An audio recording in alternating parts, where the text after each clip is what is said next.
awful lot of them. Oh yes.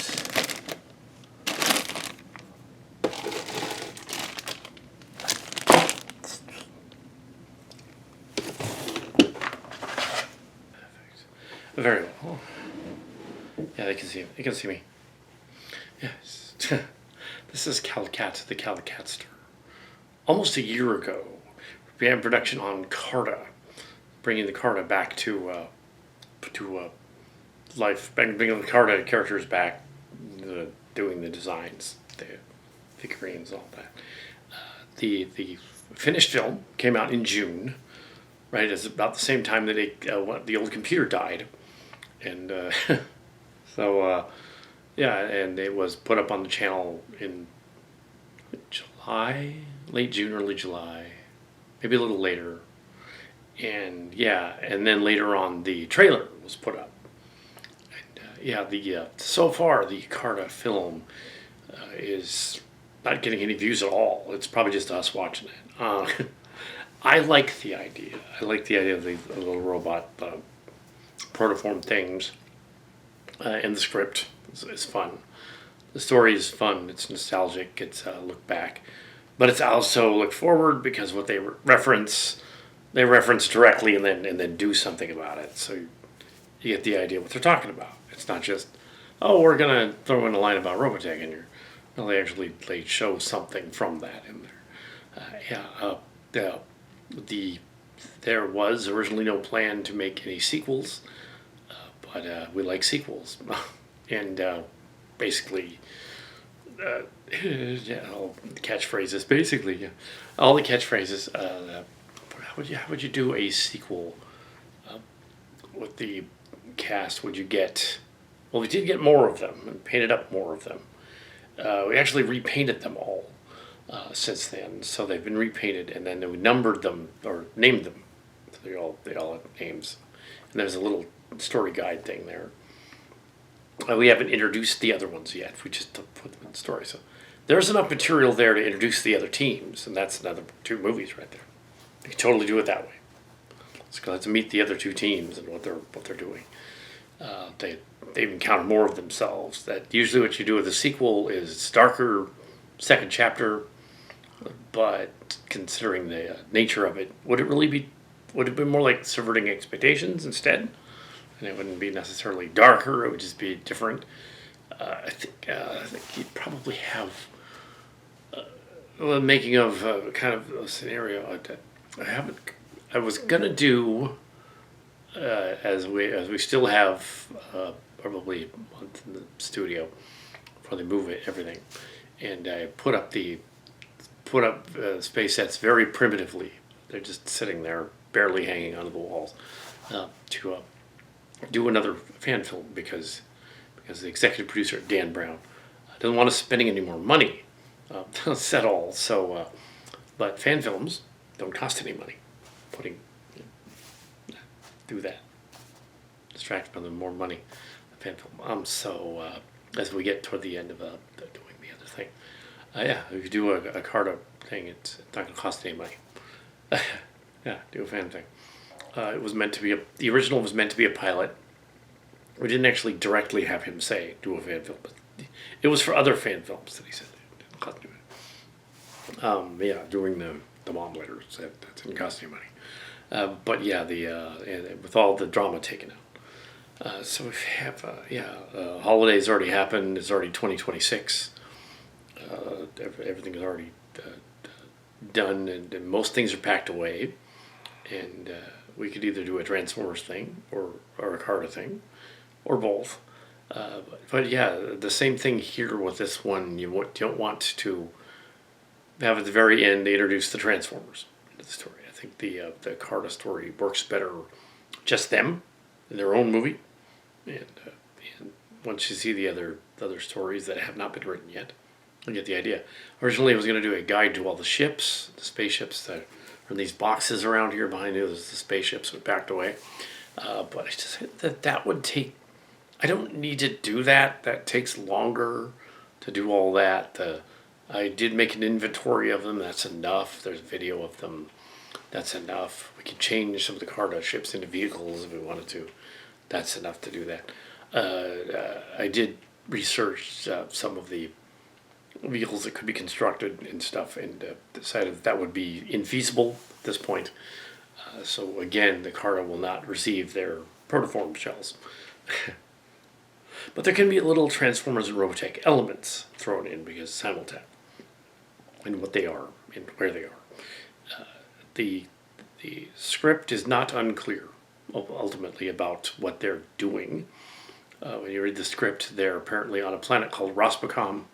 That's Strawberg's boss's wife's planet, sort of in the story. At Rospacom, it would be Jillian and Allison. Jillian is dead. So they were on Rospacom. They were regenerated by the Allspark and other things as well. Apparently it was helped along by Primary and Alchemist and some of the others, which are just named after primes. They're not primes. They're not primes. They're named after them. There are some action figures that could show up, but I think your premise here for continuing the Karda would simply be to, because you did it before a couple times, as in All Transformers Mush, Shared Hallucinations, they're just simply there. And they had like a second card battle, 2020s. So they're simply there. So yeah, and then these guys are sort of some of them that escaped that battle. Not the 2015 one, not the 2011 one. They're just aware of it because they were later ones on the ship.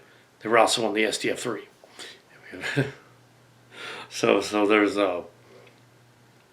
these little robot things. So I think you could probably get away with writing a treatment for 2 more of these, 2 more 90-minute scripts or outlines even, and probably want script though. You probably want to make them like a script. There's enough going on with the tech specs that were drawn up that there's easily 2 more movies. It's almost as if it's going to be like the 2 90-minute movies are just an extension of one sequel. There's just enough material for 2 of them. That's what's going on. Be a direct follow-up. And also looking through the stuff, the archive stuff, what these Karda kind of represent and look like. They look a little bit like those weird rebel Veritechs. I thought, well, you know what? What if they're protoforms? They get them, maybe at the end of the second movie, in the beginning of the third. What if they're Veritechs? What if they're those rebel Veritechs? Clunky protoform things. Here's a guy. Pulled him out. Ziggy Dog. Yeah, so so I've given them names so I know what they are. I've redone their faces. Ziggy Dog. Who's over here? Let's see. Some of the bus ones.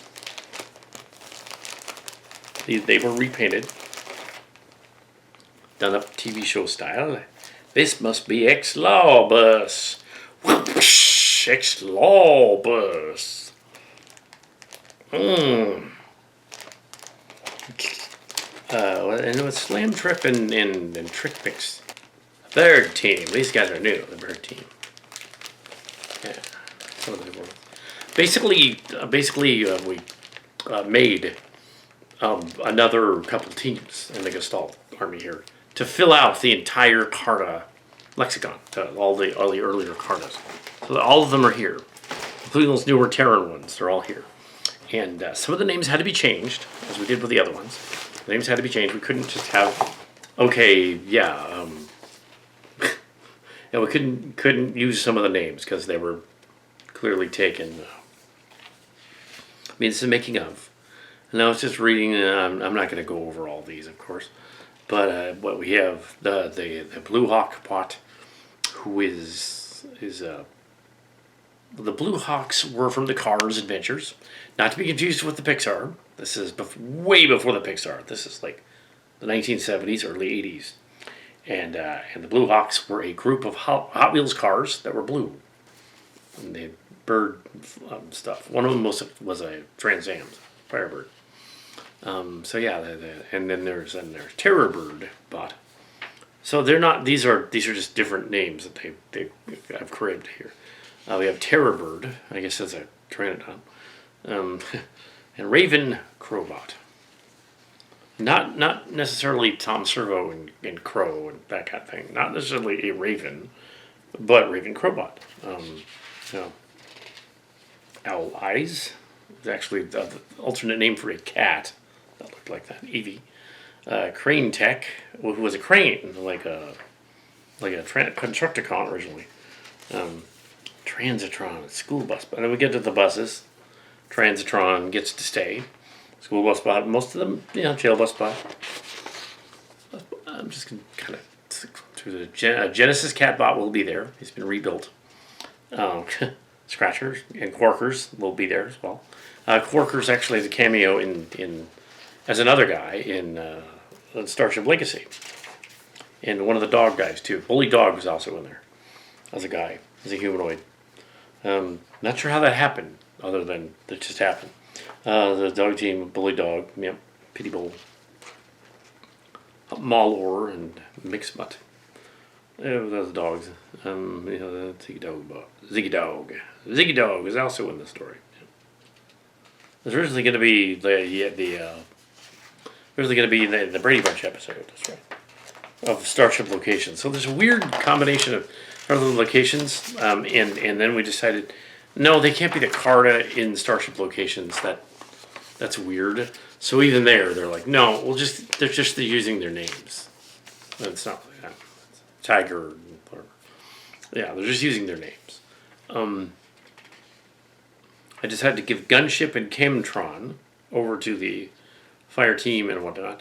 Speaking of Chemtron, there is a version of Optimus Prime in the Chemtron fleet of the Transformers Legacy, where he's basically Chemtron, which is hilarious. Chemtron Prime slash of Octon. Yeah, the Thews Awesome Reviews did a review of Chemtron. You mean that prom guy? Yeah, it's like, oh my goodness, there is one. Should have bought that. I haven't seen it. Air Flyer, yeah, but mine's different. It's a robot, Karda. Okay. The Air Flyer, which was originally going to be Aerial Flight, but Air Flyer, so related to the flyer and stuff. The Air Hammer, which was supposed to be like a Robotech X-31 Robotech toy, going back to the 80s, and yeah, so he was there too. He's built him as a Karda. Ace Case, Luffy is Jet Smash, and Kappa Gamma, or Kappa Karda. It was going to be, that one's Gamma Fighter, basically. But not to be confused with a Kappa, which is a creature. It's just this name. And then we have the Terran team, including Primary, Raksha, Jules, Slam, Solos, Shadow Dancer, and Quilts. Then we have Vehicle Team, Night Racer joining Battleship Bot, Ratatech, Slam Trip, and Trick Mix. So Slam Trip and Trick Mix get to be cars. Car team. There are various car vehicles. Well, that might not happen. So I was just flipping through this, going like, oh, this is nice. That's cool. Here's the older list of Karda. And yeah, there were some names that we couldn't use, like StarCraft. Yeah, it was a video game. Can't use that one. Couldn't you really technically use High Tech? Again, that's too common. Boatbot, too common. Bussy Man is a Bussy? That's not something you want to do. I think Misfire's in there, of course. One of the fire bots. Yes, I mentioned that like 3 times. Terrovec, couldn't use that. I don't think. Like Sky Stance, that being somebody else. Yeah, Spark Tech, that ended up being somebody else. Yeah, some of these names are mentioned in here. So Falcon Con became the other guy, Raven Crowbot. Okay, Jet Smash, Scratcher, Smasher Con crossovers. All 80s stuff, pretty much. Some of it's 2002, 2003, later on. remakes from the other groups. Socks and Coptrin and Plantech. Copter Karda. Yeah, and I've also written down that the names of what the characters are imitating, like Bus Bot is Derpy, and School Bus Bot is a surfer. Well, didn't really play him like that. X-Law Bus is from Texas. Transitron is Vinny from Vine's son. It's not really. The sort of Jail Bus Bot sort of Roscoe. And Ace Case is Crazy. Skyfire is Air Flyer. Robotech is Timidus. And Jet Smash a Mobster. Battleship Bot. Arne. Yeah, I'm Arnold Schwarzenegger. Flame Con is Divine. Blazot is Sylvester. I think it's Sylvester the Cat or Stallone. Not sure which. Probably Sylvester the Cat. LS. Misfire. Gunships Amalgamus. Okay, you changed it. Trick Mixes Dolomite. Yeah, there's a bunch of weird name choices. Solus Bravado Man. Yeah, so here's your... Yeah, so I'm just kind of looking through them going like, okay, what do we do here? We've got... Teams. So we've got 5 in the bird team, that's 5. 5 more in the bus team, that's 10. 5 more in the cat team, that is 15. 5 more in the dog team, that is 20. 5 more in the fire team, that's 25. 5 more in the jet team, that's 30. And 6 in the Terran team. 6 in the Terran team. So that's 36, and then 5 more, so it's 41. Original Karda, they're all there. So yeah, 41. So yeah, they're up from 31. There's 11 new ones. Yeah, that's just flipping around. Anyway, so yeah, I'll have to come up with something. This tech spec gives me ideas on what I want to do, and I think they're still trying to find themselves. I don't think they're necessarily. It's going to be so vastly different that it's another reboot. I think the protoform thing continues wherever they are. At the end of the other movie, they had a ship that some of them came back on, and they had a space bridge access to it. Whether they go somewhere, originally the idea, now that it's like 6 months later since the movie, but should there be? They go to Cybertron and see some Transformers. I don't think they should. I think the trilogy should be its own thing, going to its own thing. A lot less of the. In fact, I don't want any of the sphere rock things. There might be one. They might have 1 or 2, but it was getting a little weird. So no sphere rocks in this one. Maybe they have 1. But yeah, and you could do something with the Frankenstein Veritech by having it be like, there's that thing. Originally, we used some Star Trek figures as the figures, and it's Shadow Dancer and some of the other ones, and Dax and the other guys. And they went on to play other characters. Presumably went home after they were transmutated by the Allspark. Yeah, you don't need to know all that stuff though. The movies stand alone on their own. Yeah, I didn't want to kill them off. Didn't want to make it just it's a slaughter. It's a horror movie, slasher movie, and there's always a final girl. Everyone else did. I didn't want to do that like I did in the original one. I didn't want to do that. It's more like the Shared Hallucinations ending, in which they are basically just there as sort of background fodder and kind of interact with the other ones. And it also gives us the opportunity to use those Robotech Rebels and the Robotech SDF-3A ships, because that's what we have. We couldn't have Alpha and Beta fighters. We just never owned any more than 1 or 2 of those, and they're the OG ones, and they're very old and broken down. But the other ones, they would still be using them. because they just would. I don't think the Robotech people would show up in this. I don't think that's what's going on. I think they just get Robotech ships as their battle armors. Maybe. Yeah, maybe. Or maybe they try them as their battle armor. I don't necessarily. It's just a more fun thing to do than the guide to the ships, putting on the computer. I don't really want to do that. I want to do a fan film. So yeah, and then there will be a Transformer one out there too. But yeah, the Karda. What are they doing now? Oh. Yeah, what year were they even in? Was it supposed to be 2025? I don't know. Okay. Further on? I don't know. Did they confirm some of the characters' existence somehow? Probably. Do they continue on their evolution? Because that's another way you can do a sequel. You just do a little more. Yeah, because we're just going to do some more. There were 30 characters last 29, 30 guys now, and there are 41. Let me introduce the new ones. Yeah. Explain why they look a little different. Yeah. But yeah, you could, of course, if you get that many characters, you're going to end up with an extra long middle chapter, which is why then it would become 3. So yeah, become a trilogy.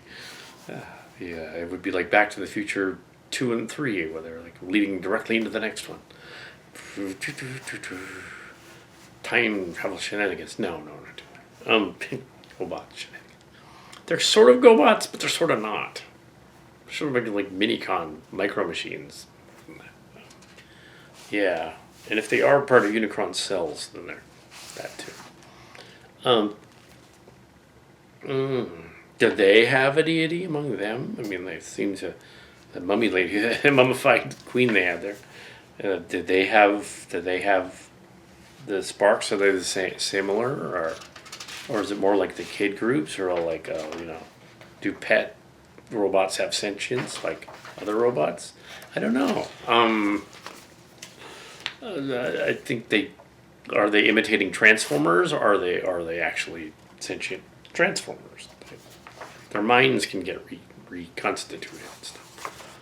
It's more fun to explore that than it is to there's Ways of Your Mind song, yes, whatever. That's what they're calling it. The mysterious song from 6 months ago, which has nothing to do with this, but we found it, by the way.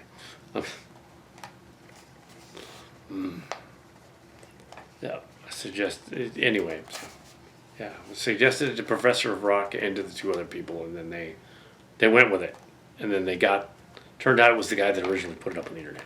Of course it was. Anyway, so yeah, so this is like that. This is I'm the guy that put the Karda up on the internet.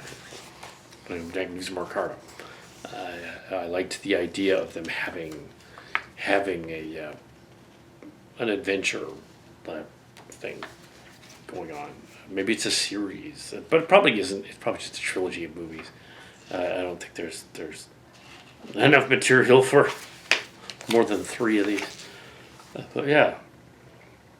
And I liked it, even if the fans are completely nonplussed and they didn't get it.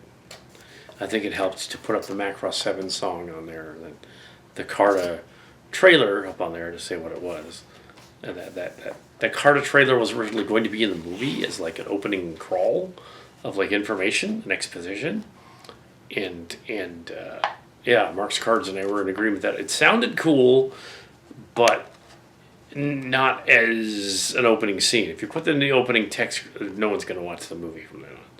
Put that in later on as a commercial, like a teaser for the movie. It's cool, but it's a teaser. Yeah. But yeah, it doesn't belong in the movie. So will they use the G.I. Joes again or Star Trek people again? Will they have them? I'm not sure. We'll see what I come up with. Yeah. Something fun. Yeah, so this is the making of Karda 2 and 3 back to back. Karda 2 and 3. Dun, dun, dun. It's Karda 2, the Protoform Wars. Maybe that's the title, I don't know. And part 3 is they get their gestalts, the Gestalt Wars. I don't want them to just get gestalts, though, and then they become Transformers. It's not as much fun. Once they're actually, we're Transformers now. We hit space puberty and it's not as much fun. Yeah, I would have to watch the Karda movie again. At least thumb through it a little bit. Just to get the idea, so it's going on. I liked it. I liked that they didn't just die. They had personalities. Especially, some of the characters were quite breakout and fun. The bus guys had a great dynamic. The 3 humans that became the robot mutt and the other guy, they had a great dynamic going on. Gamelt, not as much, but he was fine. So yeah, there's and the dog ones, the 2 dog ones and cat ones were like, so what? Well, they ended up crossing over into Starship Locations Legacy. They were in Sunshine Days. If you're interested in seeing those names show up in Sunshine Days as these other figures, they kind of are part of the zombie group as well, the role-playing LARPing group as well. So they're through space and time. They're travelers. Ooh. The Kal Katster. This is Kal Kat, the Kal Katster. Well, to the making of Karda.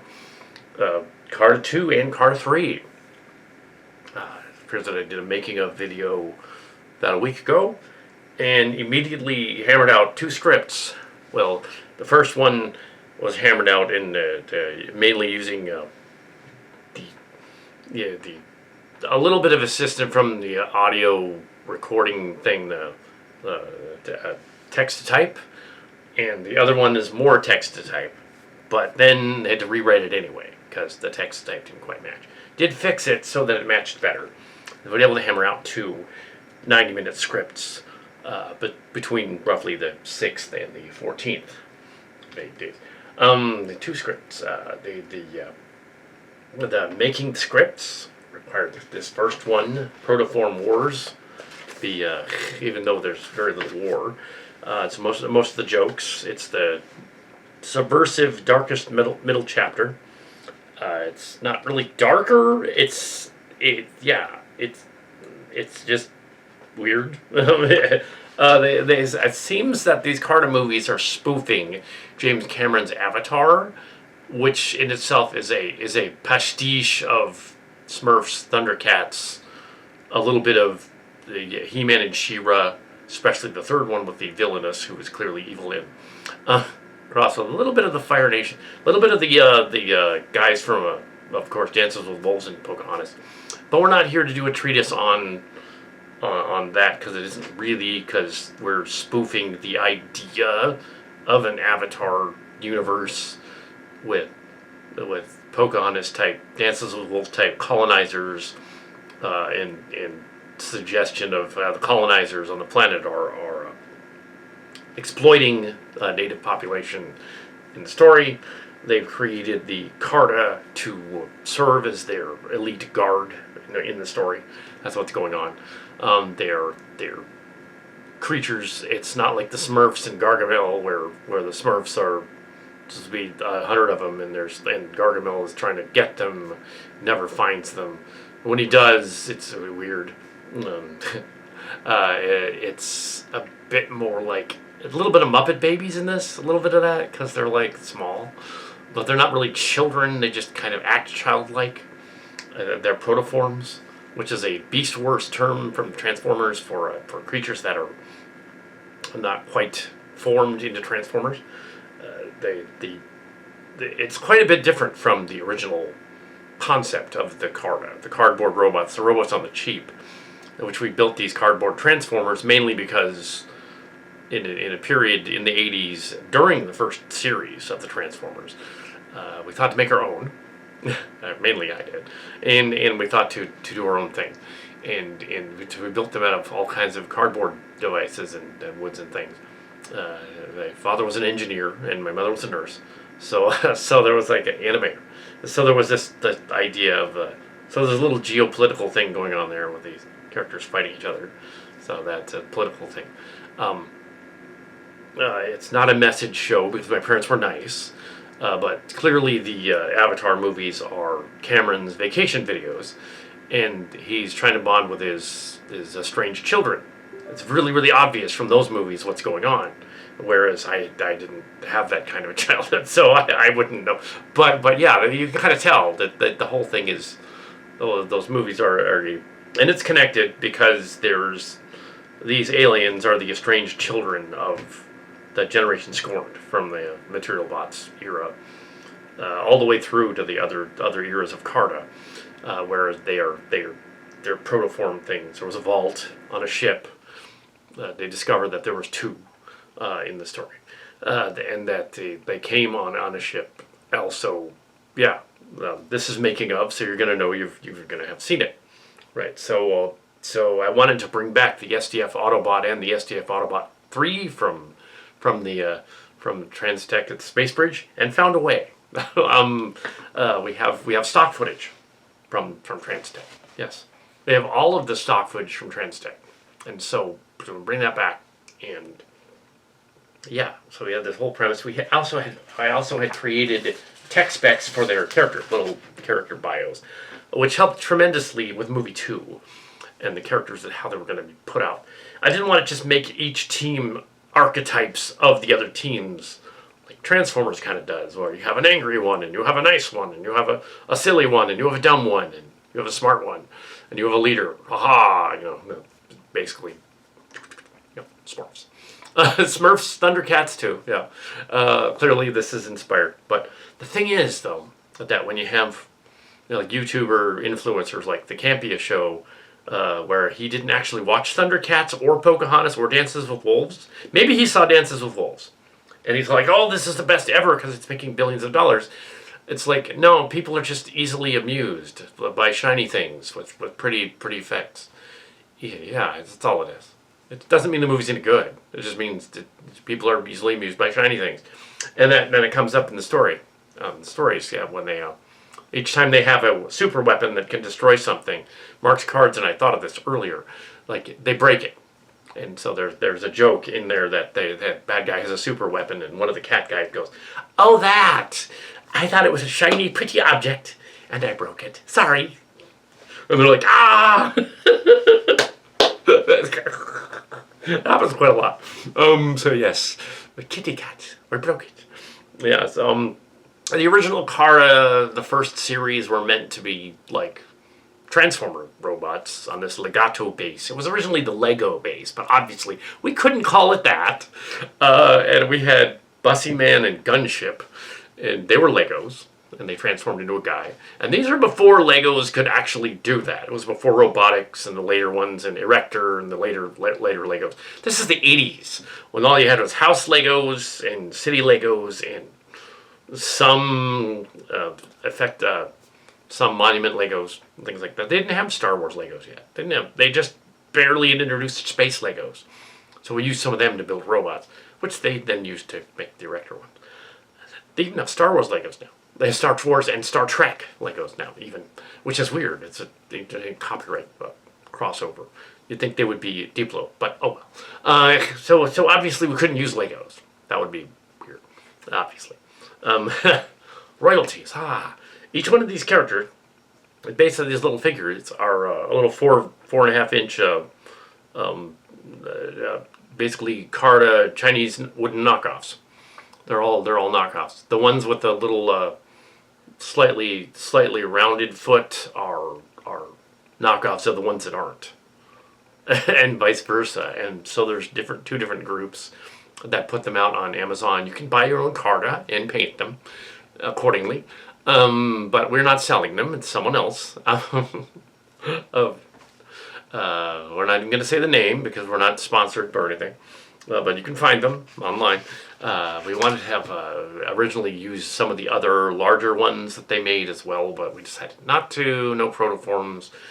The original Karda were meant to be more about battles and wars and them killing each other and them all being kind of dead at the end.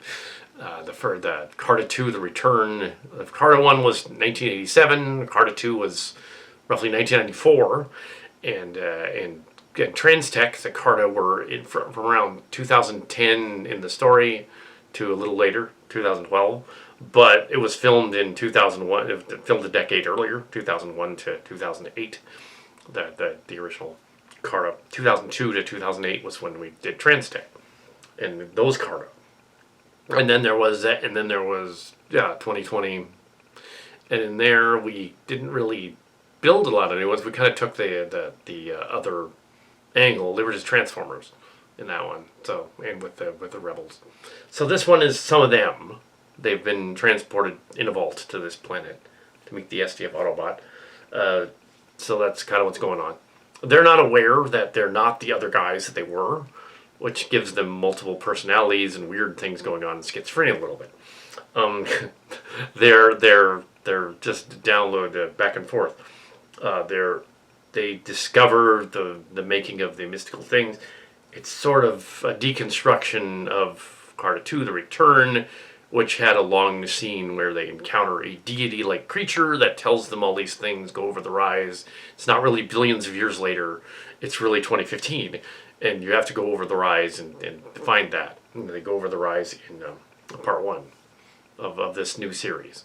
They finally go over the rise. They go to this other planet. That's what they meant. They burned the deity to death and killed all the original Karda in the 1994 movie, which was set in 2015. So and the newer one, which was done around 2008 or so, was supposed to be 2012. Well, 2003 or 4 or so was 2020 back then. Yeah, so 2003, 2005, 2000. I think we finished that in 2008 as the Transtech. It was 24 episodes, half an hour. And then, Transformers Mush was during pandemic and afterward. Made 20-some episodes, 30-some episodes of that, and then Lexicons and Legacy. Many of them an hour long or more. We did that with the Star Trek stuff as well. And so there's a little bit of a crossover, but not much with that. We didn't want to kill them this time. You're not going to kill any of them this time. Oh, no. Because this is not a story about them having an actual war. It's subverting expectations. It's about them cooperating and doing things to get out of the way of the bully Vok alien bad guys. Because doing a story where they simply kill each other is too much like reality. So it would be cooler if this story is an escape. Like those Avatar movies are an escape. They're vacation videos. Really, really pretty vacation videos for the Camerons. I don't know that for sure. It's an allegedly, but it kind of seems that way. It was like the two fathers in there, the father and the stepfather and their kids having a trip at the beach and then going swimming. And one of the kids is a bully. One of them dies. One of them comes back. And it's like, in that story, it's like, why don't they just bring him back? Our way is a Karda machine world thing. They have his brain downloaded in there. Make him a new body and bring him back like they did the other guy. They can totally do that in that universe. Kardas, they can do that too. We thought of that before Cameron did. The transmutating body thing, so is basically them possessing new life forms. Not possessing like bad possessing, but they download them into a new place. Because it's a robot. It has a mind, and you download it into a robot. Go back to G1 Transformers and the Autobot Spike. They're able to download minds and just download them or go into the Matrix or whatever. And so the Karda is, so the DNA of Karda is similar to the Avatar. So I don't acknowledge it. There's but it's like Airbender too, because they have the elements. That's the story she's ripping off the title from, the Airbender cartoons. It's the Japanese anime would often do that. Ghost in the Shell from the early 90s. Akira from the late 80s. That idea, the children, they're special children on the planet. They have nuclear power and stuff. The protoculture and the rocks are introduced. We have different kinds of the energon rocks on the planet, very similar to not only Beast Wars and Beast Wars Neo and Beast Wars 2, which we had the roommates at go over Beast Wars 2, so we have that backstory in there. It's kind of in there.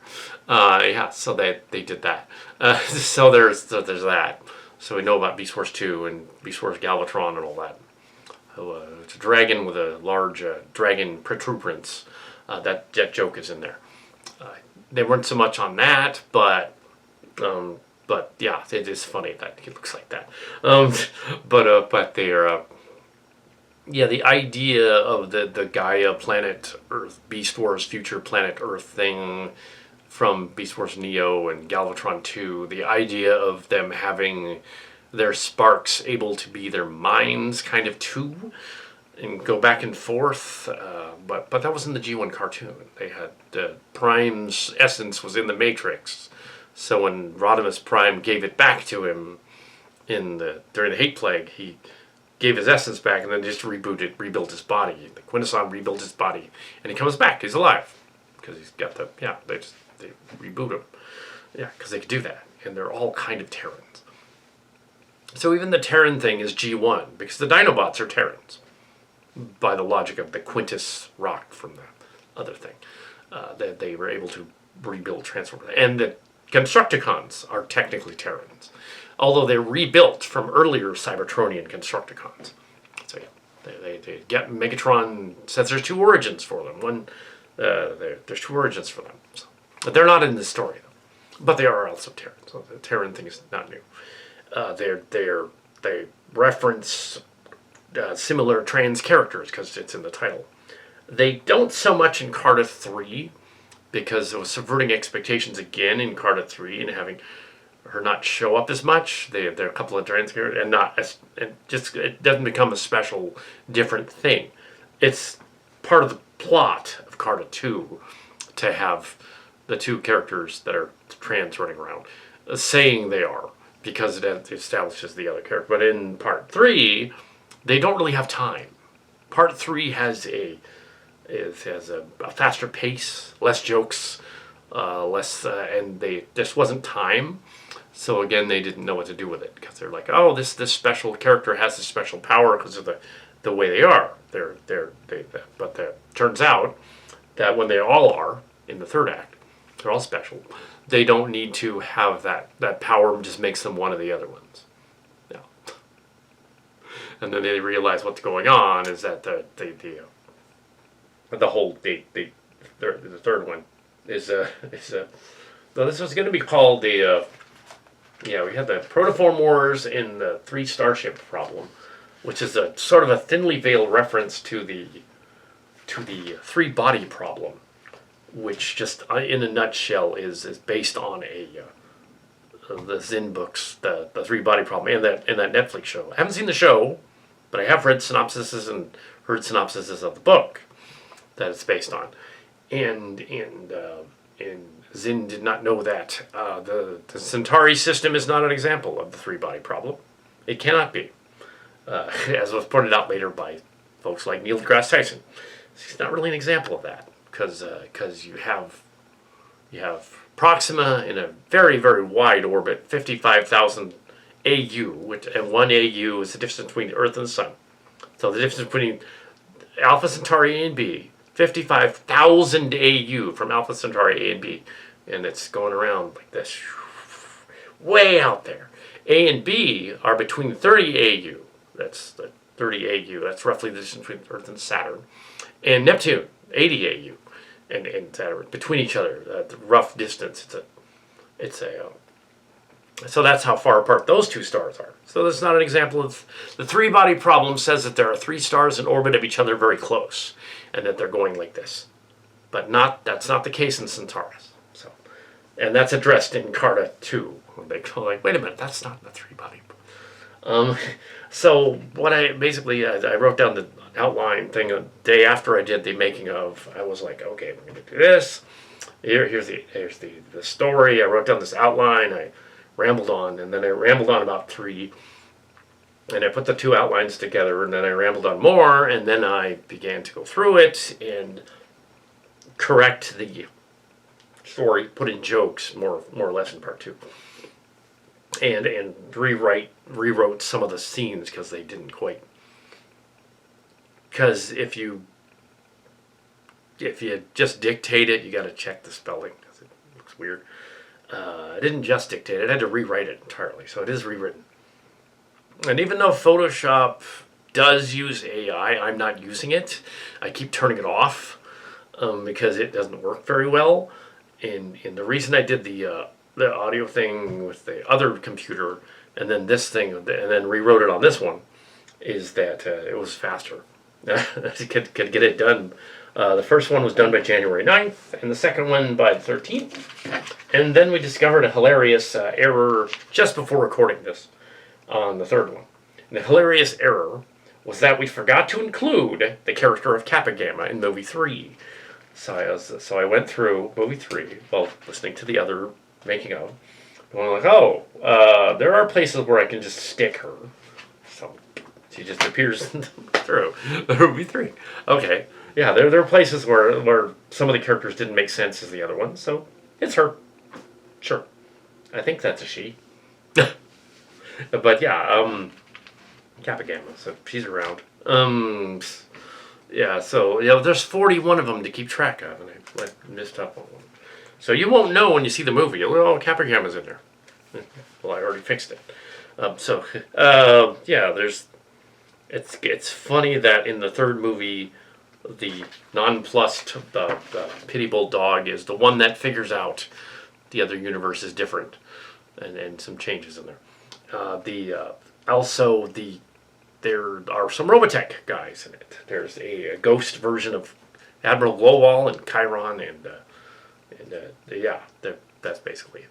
There's the Jillian clone comes back, and then goes away and then comes back because she's a clone. In a spoof of the alien queen that always comes back in these sci-fi movies when they do a sequel. I'm spoofing. I'm not spoofing Avatar there. Avatar's just ripping off other stuff from before. I'm spoofing generally the idea that, we need to bring back the villain from the other movie. That goes back way, way back to probably 50s sci-fi stuff. That's way back. Yeah. More in modern times, Alien 4 having a clone of Ripley. That's what I'm spoofing. That's what I'm spoofing. Which, yeah, it's Ripley. And if you bring back Ripley as a teenager and have her have the same voice, that's kind of weird. Yeah, don't do that. But that's another movie. That's not Karda. But they do have that. They do have that in a way. They have a character that has loss and stuff. But when you have, the camera movies, there's this loss of. Did camera lose a kid? Because that's fucked up. That's messed up if he did. But if he did, then why is he doing a story where the guy in Avatar movies has a they meet the kid in the afterlife in the computer, which is and it says bruh to the other one. It's like why? A lot, bruh. It's like no. If it's his kids, they don't talk like that. That would be the newer generation, and not so much. But yeah, that there's a nod to the Avatar thing. So there's a scene in which one of the characters, I won't give it away, one of the characters has a lot, but it's not. They're not ripping off Avatar. We are spoofing Karda, but the Karda itself, because in Karda, that happened in the Karda movies. The Karda movies, there were some that were the sons and daughters of the other ones because it was a generational. And there was a guy called Mistfire's Pa, and there was Mistfire, and there was Scratcher, her son. There was also Coreyvet, who was built from the Bartbots. And she's in there as someone else in the other story. So she gets rejuvenated as, I think, Owl Eyes. I think so. I think it's Owl Eyes. Owl Eyes. And Gumelt even has a role to play in 2 and 3. Gumelt, the character who, pitched. He's in there, who didn't really pitch. Thinks he did. For a large major studio, a TV sci-fi show, which he did not. He clearly could not have, because no, fans cannot do that. We've been over that. But the character in the story is a spoof of the character. So yeah, he's an adult, so it's fine. There's a character who, the Avatar movies have a little bit of a nod to those Neja movies as well, but they were later. The idea that your ghost in the shell avatar thing, or the ancestors out there do the other thing, and then yeah, the idea that there's an afterlife in the story. Then do they all go there? Do they come back? Deep stuff, Yeah, 5th and 6th graders in Sunday school going on about what's the afterlife? How do we go there? Do we not go there? What's yeah, that kind of thing. Yeah, they're inspired by that. How do you if you have an actual planet where they have an afterlife in that they have built like a matrix type of world for their afterlife and they're inside it, then yeah, they don't die. They get rejuvenated immediately into another robot come out in this universe in Karda. So yeah, their minds are downloaded, but is their soul downloaded, or both together? And so one of them, yeah, one of the characters in here, the person died before the show, and now they've come back, and that's their reason for being a malcontent. And one of the malcontents, Jules, was a malcontent. Pity Bowl was her Transformer doppelganger, the creator, and Jules and Pity Bowl. When she was Jules, when in her human form, she lost a daughter in the story, and that becomes relevant in this later story. Also, well, there's voice actors die off. The guy who played Admiral Vogel has passed away last year, and that would yeah, I don't know if you need to dedicate the episode to the Robotech person so much, because the story pays homage to Global, the character, even though in the show he dies in the STF2 in 2012 in the story, or 2014 in the Robotech timeline. But the actor lived on for another additional 11 years. So, but yes, I don't know if you need to do that. You kind of pay homage to him anyway. It's kind of like it's the Cillian realm anyway. It's the Vok aliens are messing with space time, or are they? Or are they're less powerful? They say. I like the idea of the little guys in the story, the robots, making good on their quest to get out of the. Yeah, they encounter people that have gone, including the daughter who shows up. And I connected it to this one that I missed, Kappa Gamma, who appears. And a Kappa is a kind of a creature, a turtle-like creature that has it's sort of a mythical Japanese creature that has a water on its head going around. And if you knock the water off, it goes away. But it's powerful. It's a powerful creature, right? So I thought that would be kind of cool. Throw that in there. But she's not really a turtle in the story. It's sort of a connection to the Robotech universe in the story. It's more Robotech than Transformers.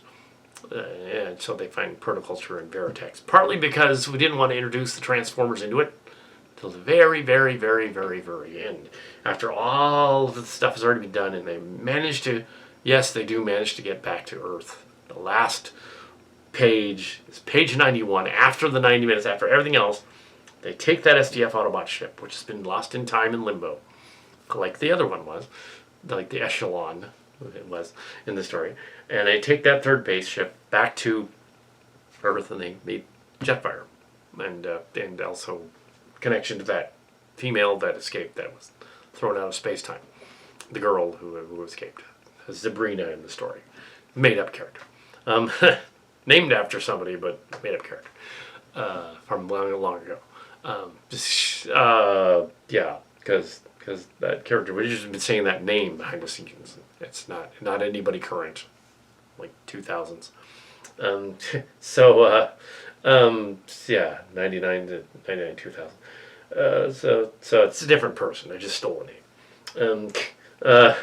Yeah. So yeah, there's that's cute. Yeah, it's not a battle royale. It's not survival of the fittest. It's not even. At one point, one of them says it's not even Lord of the Flies, because it isn't, because they cooperate. It's part of what's throwing off the Vok experiment on the planet Raspacom, is they're not trying to kill each other. They're not like the Earth humans who are trying to kill each other. Them going back to Earth at the very last minute is them going back into the normalcy of the world and being then disconnected from the power matrix thing and being vulnerable again to the power matrix. So the end of this third movie is either, you can't tell whether it's either good or bad. It's gray area. Haha.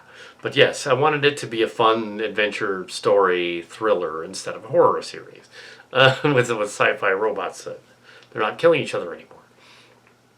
I wanted it to be the opposite of those zombie episodes from the Sergeant location, even though they kind of reference them. Kind of do. Yeah. Yeah, I think we succeeded. AI is the program that does the syncing of the audio, which doesn't work very well. Yeah, so we're not using any AI. We have footage from our own stuff as the ships. We have footage of the planet, our own stuff, and some freeware, I'm sure, here and there, but for the most part, it's very big. The first, and the characters all look better in this new version because they were repainted, and we don't explain it. They just are. We don't explain it. They're just repainted. Yeah. Which they also took our advice in Doomsday. They were like, oh, don't explain it that he looks like Tony Stark. It just does. They kind of have to, but they kind of don't. Yeah. In that case, they kind of do, but yeah, this is not going to make billions of dollars. It's not going to make any money. It's Karda. It's a fan film thing. It's not. Yeah, it's not going to. I think you can make a crowd-pleasing, dumb movie and make billions of dollars, and that's awesome. But we don't. And but your movies, the Avatar movies are dumber than the Karda movies. They truly are dumber. That they have embarrassing dialogue and lines and stuff that even if you go back and watch a Thundercats episode or two, even that's better written. Captain Planet a little as well. Captain Planet is pretty cheesy. It's on the level of Captain Planet, actually. Avatar. But yeah, they're ripping off the name from Airbender.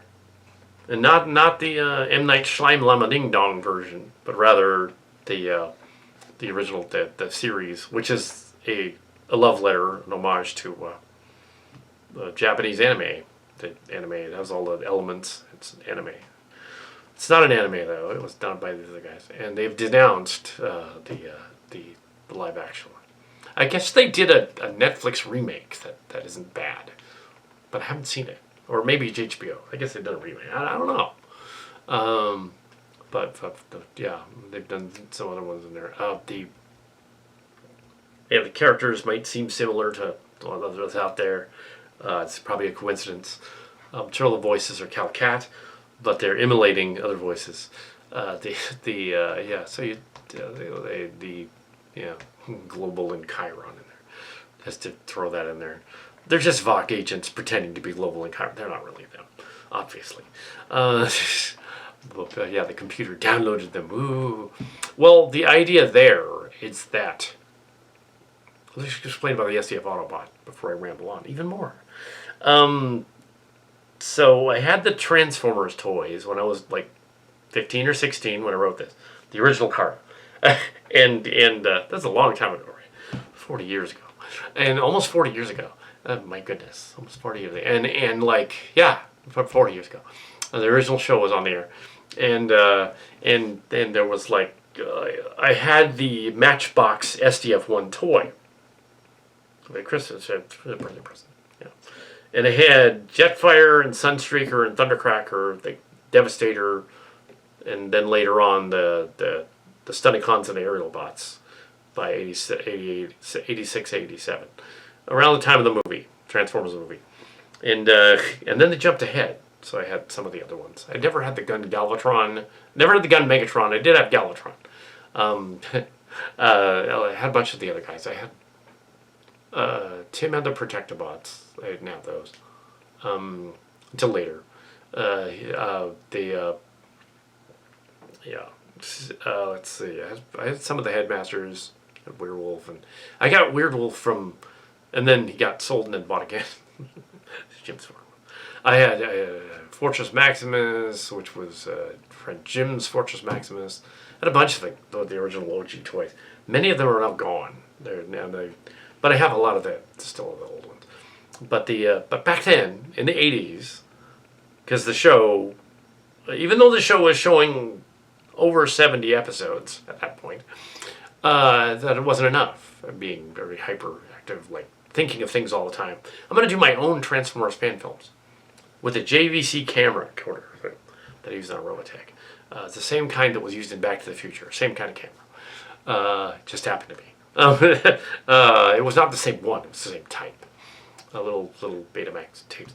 And so I had this SDF-3, and the SDF-3 as a toy was just a little taller than the other Gestalts. So he was the SDF Autobot. So he became the SDF Autobot. And so this SDF-1 toy, which then Jim broke when he sat on it. And then friend Jim years ago, he was wrestling, broke it on the bed, broke the stacks off. Actually, he crashed the bed, and the bed crushed the robot. The robot was then tossed into the ivy and found later at Goodwill. Bought it at Goodwill. It was probably the same toy with the stacks broken off. My father was kind of a phone engineer, but also worked with models. It was like, we can put new stacks on it, but rebuild it. So we rebuilt it as the ship you see in the Transtech series was rebuilt. And then there was for Transtech 2 and 3, we built a new ship, but it wouldn't transform, and that was the other one.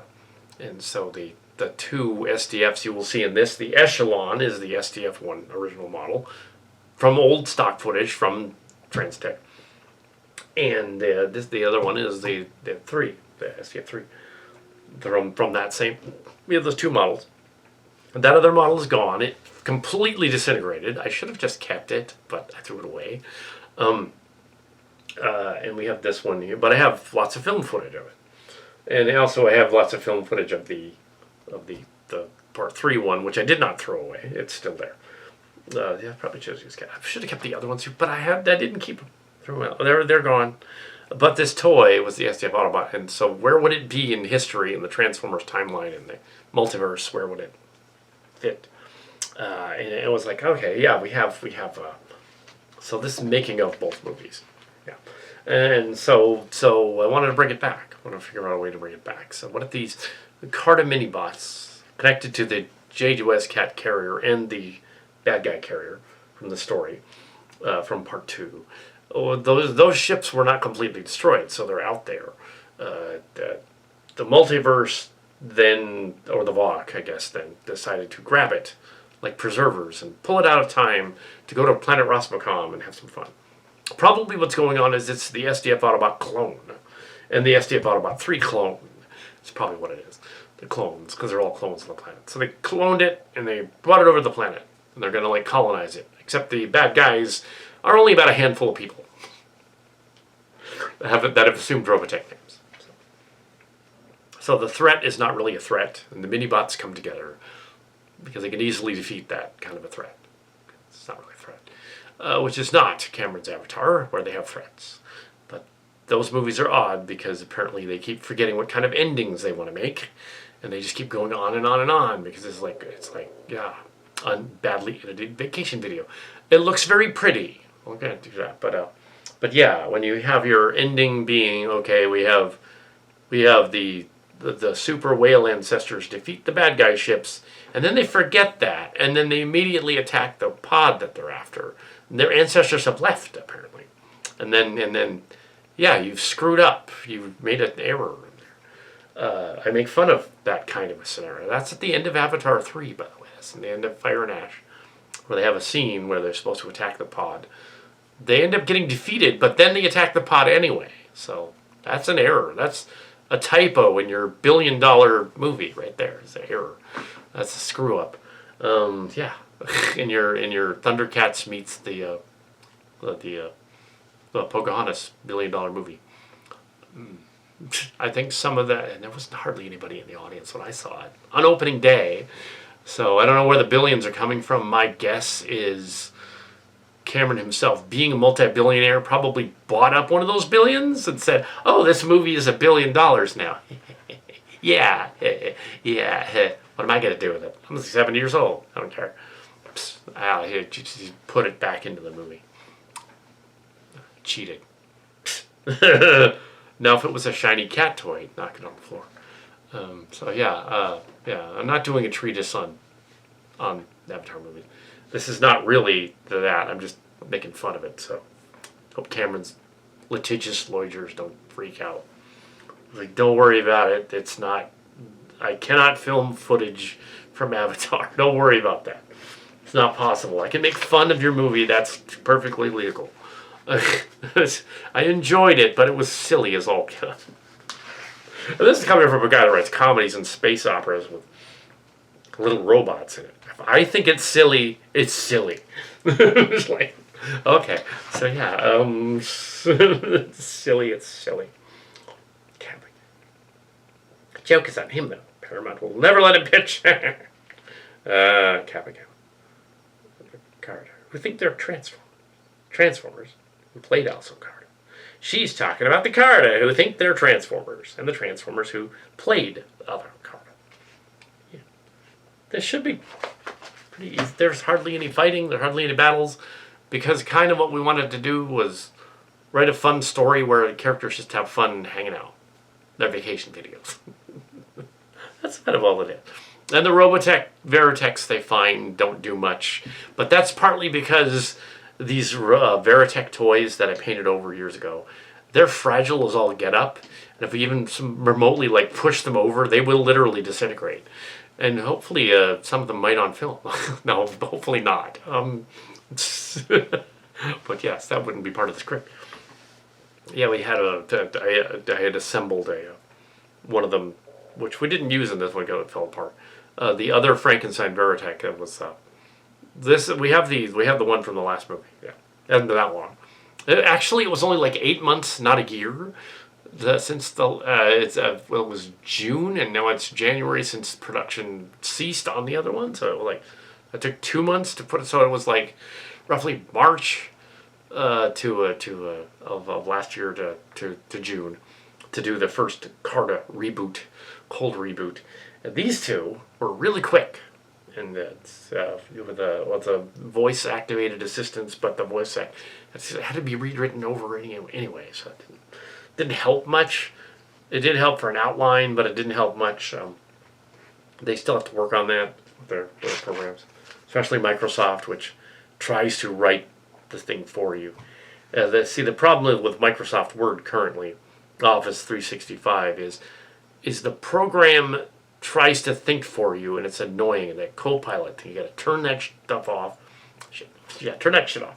And it's like, no, that's not. I don't want you like writing the sentence for me because that's not what I'm trying to write, and I'm faster than it is. So I'm like, and it's like, it goes in uppercase, it goes uppercase, lowercase, no, to the dialogue near, and that kind of thing. And it's like, yeah, that's not what I'm trying to write. I'm trying to write a joke here, and it's not doing a punchline right, Joe. One of them comments that if you have to explain a joke, it's not funny. Another one comments that with humor has changed and evolved. It's gotten more mean. If you're punching down for a joke, that's not funny. And I thought that the idea of them just killing each other didn't really gel. And I know I've rambled on longer than it should have. But this is making of both movies. So really the making of is not much. It's going to go on and film it. There probably won't be any behind the scenes, really. There's not going to be any bloopers because it's going to be straight through kind of. Because, and just film it. There's never any bloopers nowadays. We're just very serious. We put it together. So that is funny, though, that one character was almost left out. Yeah, Kappa Gamma. The trans one is Owl Eyes. There's another trans one, too. The Bird Bot one. No, she's not. The bird is allies, yeah. Um, but yeah, it's in the name, so that's fine. But yeah, the other I didn't know what to do with it after that. I was like, okay, she's like they are, and they've accepted her, so there's nothing to do. Yeah, she's as important to them as they are to each other. So okay, she doesn't need to go on about that really, which they could have done with Gray Tal and Adira Tal in Discovery. They could have just said, okay, they could have explained that and said like, oh, okay, she's not. Yeah, it's not different in this future. They're just similar. That's what scared the living tar out of those. No, the hyper conservative right wingers about all that. Discovery of the autistic kids is freaking them out. They realized that the nerd culture could take over. And then they just let the nerd culture take over by letting the tech bros walk in. The problem is, though, with the tech bros, they point that out in the story too, the tech bros don't actually know how to do anything. The tech bros are just the CEOs and bosses that have all the money. The nerds put everything together. The nerds and the engineers and the math guys, they put everything together. The tech bro takes the credit. The boss takes the credit, but they have to have underlings. That's another thing they mess up as well in the idea that in a capitalistic society where they want to kick out the people that aren't like them, the people that aren't their skin color, that kind of thing, and have them do menial jobs or kick them out. It's like, well, the white guys don't want to do the menial jobs, so what are you gonna do? Oh, so you're kind of screwed. You got like nerds. Take it. No. It's not that all those kids are super autistic. That's not what's going on. And it's not that, or they're not super ADHD either. It's just that they notice it more. It's not some kind of invasion by smart people. Yeah, they want people to be dumb. If they're suddenly smart, then what are they going to do? Yeah, they want people to be dumb and uneducated. I like that. School bus bot represents the educational guys, clearly modeled after Steve Clark, the teacher from Pine Hill. Clearly, it's supposed to be. Back in the day, and he's just smart. So, and yeah, so and he's smart. And there's another kind of a dummy character, the bus bot, but he's smart in his own way, but derpy. There's a Seven Dwarves kind of thing going on too, aesthetic kind of Smurfs too. Smurfs all had different names, like different described them. School bus bot as a school bus, that kind of thing. Smurfs, it's Vanity Smurf. Yeah, some of them are complaining that there was that I didn't see this new Smurfs movie, which is clearly a remake of Smurfs in Paris. But they were complaining that there was one called Influencer Smurf, and that's what set them off. Oh, an influencer, influencers, ironically complaining about Influencer Smurf, and it was like, well, how? Yeah, and it's implicit in the story, so it's relevant, and it's like YouTubers, they think they know everything. Yeah, the irony of that is like well, if you go back to the lore of the Smurfs, the Little Stumps, the German version, yeah, you go back to that. They all have personalities according to what their name is. That's what the gimmick is. And if you're gonna make a new Smurf movie set in 2025, 2026, you have to include modern things that kids these days would understand. Otherwise, they're not going to go and watch your movie. So you have to have an influencer Smurf. He's basically a different version of the Vanity Smurf. That's basically what he is. He's just a little bit more vain. And he has technology. Because, sure, it's dumb, but it works. Yeah, it's just like Avatar of the kid. Yeah, they've got a way out. Either way. Avatar, why didn't they... Well, as a science fiction person, as a fan of dumb popcorn schlock, yeah, if you have another character, the spider in the Avatar movie, who it wasn't a thing, it wasn't an issue in the last movie, it wasn't an issue in the second one.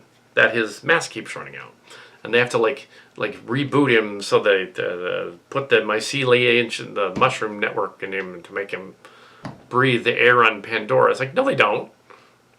There's an easy way out of that. Put him in an avatar. You have those from the first movie. Same thing with the dead brother. Put him in an avatar. Download his personality to the avatar, but he's in the base. That's all you need to do. You have that ability already. And the Karda, I do it better, because in the Karda they're like, okay, they're already sort of minicon protoforms anyway, so they can go in and out of the space rocks and commune with them and stuff, and they can transport their minds or their bodies, their whole essence, through the space rocks to the other realm and back. And where they are makes sense in the story, and it's funny that the pitiable dog figures that out. The other ones can't, so that the emo one wins the day, which is the little guy winning the day. That's funny. In the third one, and the connection is that as Jules, she lost a. That's messed up. But yes, it's a darker ending, but it becomes relevant in the story, and it's not sad. Ultimately, it's heroic and okay, they found a way. The Vok person that's pretending to be the other person uses the power to save the Karda from the planet. So in the end, she saved the Karda from the planet.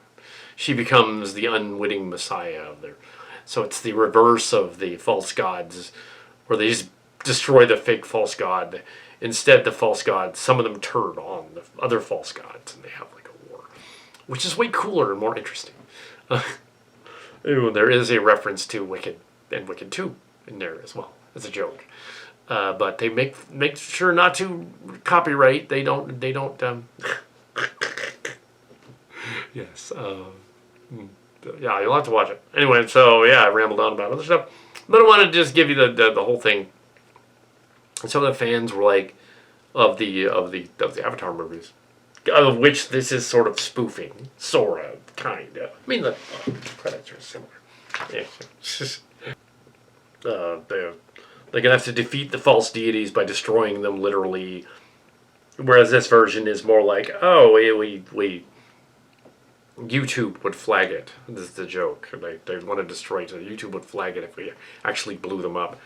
Ironically, I think the other videos are online and they didn't flag it. But anyway, and so the idea here is that the subverting expectations. They make fun of that too, and they just make the false gods realize the error of their ways, which is not realistic, but it's a fantasy. So. Yeah, anyone famous. And, so that's like this too. It isn't anybody famous. It's related.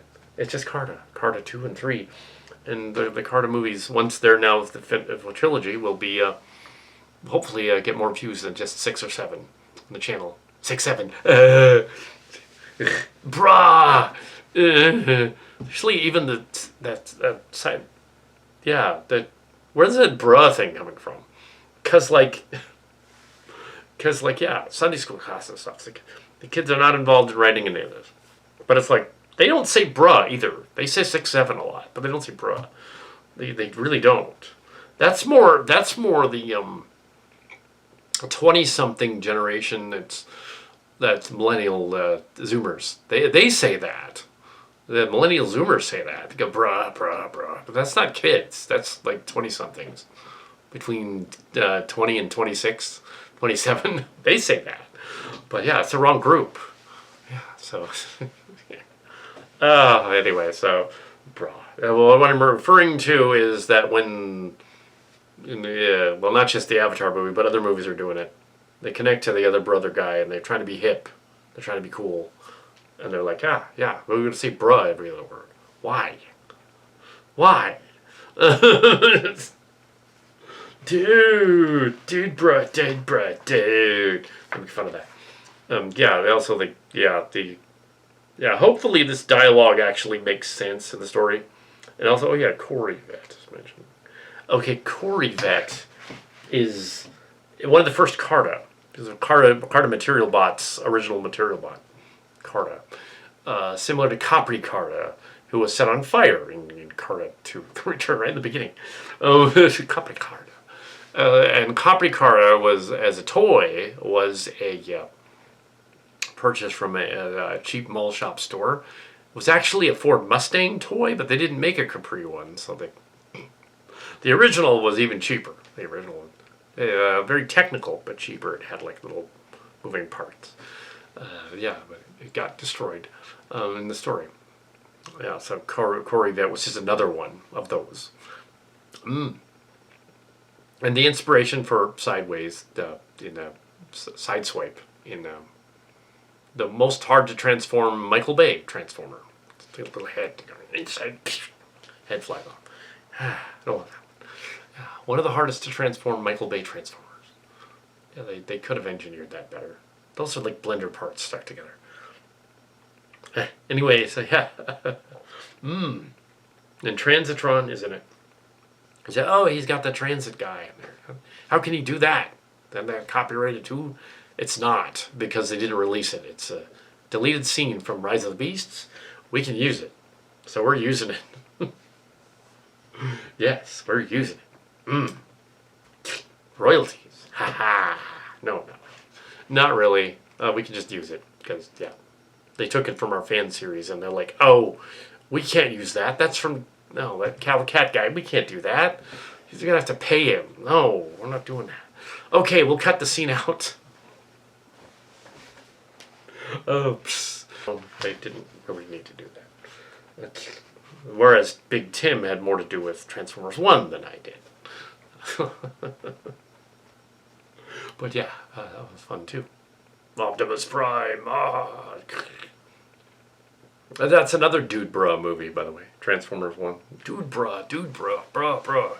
It's like, kids don't talk like that. You can tell this was written by ex-gen people that don't know how to write dialogue for youngsters. Youngsters. Yeah, you should go to the mall and observe without being creepy what they're saying. They'll figure it out. Actually, they could just watch YouTube videos. There's plenty of young people that post YouTube videos going on about. You can pick up their language from that. Yeah, I mean, come on, it's not that hard. It's sure, you know. Oh my God, OMG, lol. They talk that computer speak, especially in the Bay Area. Computer speak. 2 billion years later. No, it's not. Karda 2 and 3 take place in 2026. But they also conversely take place in 2403 during the Beast Wars timeline, just so you know where they fit in the universe, and the Transtech timeline in 2026. So they're in the Transtech. They're in lexicons a little bit, but not directly. Lexicons, and so you know where to stick it. Legacy and lexicons when you do the guide later on. That's right. Anyway, so I have rambled on. We need to begin the movie to films. Not even German, what the hell? But there is Battleship Bot, he's in the two. Battleship Bot, It's not even a bad guy in this one, he's just sort of silly. Blue Hawk Bot. I was reading through the opening scenes of the show, like, oh my God, this one. That's so fun. Any dedication in it? I would just say dedicated to the Robotech voice actors that have passed. The end. If you want to, it's a dedication at the end. That makes sense. If you want to do that. Yeah. So get cracking. There won't be much behind the scenes. Yeah. It'll just be this. Because really, it's kind of like you finished it in the scripts, both scripts in 8 days. Which means that Kal Kat is tremendously prolific. Finish a actual 2 movie scripts in 8 days. They should really hire you on the set, me on the set of Star Trek. And unlike Gumilt, the infamous character in the story, I know that they won't. 50th anniversary. Anyway, here's Karda, 40th anniversary of Transformers, 1 year late. But yeah, here we are, 40th anniversary of Transformers, the Karda series. Yay! Yeah, the last story wasn't completely, not quite a year, it was 8 months. But yeah, but the first of the 3 took a little longer. But this is hilarious. Oh my goodness. Every group has a mystic, it seems. The whole premise, though, was not to sell toys. If I were a toy, I would be banned for being too violent. If I were a toy, I'd be banned for being too violent. Yeah, they kind of can't fight each other to the death. Yeah, it's not Lord of the Flies. It really isn't. It's Smurfs. The Karda. It's mini-cons the series, basically. Sure, why not? Karda, Kal Kat. Yes, yeah, it was John Knight, so decided to go back after John Knight, after the hamburger thing, and do a little filming here to finish the scene with the bird, with the air team. Just the air team. It's the air team scene, which ended on page 24, and that's what I got up to. Not going to add anything extra. I did enough adding extra on the Star Trek review for the new Star Trek show. Didn't need to do that here. So that is the actual Star Trek show, not the fan film. And here we are with Karda, and we are nearing the first third of the second movie. So, yeah, that's pretty much, yeah. Once we get to page 30, we are literally a third of the way through Karda 2. And very little is happening, but the jokes are funny, so it works. That is it for the evening. That's all I'm going to do. Not adding any extra. So the only making of is this little bit where I say, like, check the dailies to make sure all the figures are the right ones. Other than that, yeah, we knocked out 30 pages. And yeah, well, 28. I think we did a few last night. 28 pages. But yeah, so that's all the making of for this. So making of, we wrapped Principal Photography on the 19th, on MLK Day, on the second movie, and we put it together. Put a raw version of it together. Watch that all the way through, and go on to movie 3. Yeah, they're back to back. They're filmed back to back. Like it's just an extra long second movie. And it isn't to get ratings, because what ratings? It isn't to get money. What revenue? No revenue. Yeah, just because we wanted to. We had enough material for 2 movies, so this is one of them. So we're behind the scenes making of into movie 3.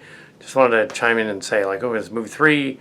Went to 17 pages into the third this evening, and we're going to stop. I don't want. There doesn't need to be much making of. The third story, we clearly know what we're doing.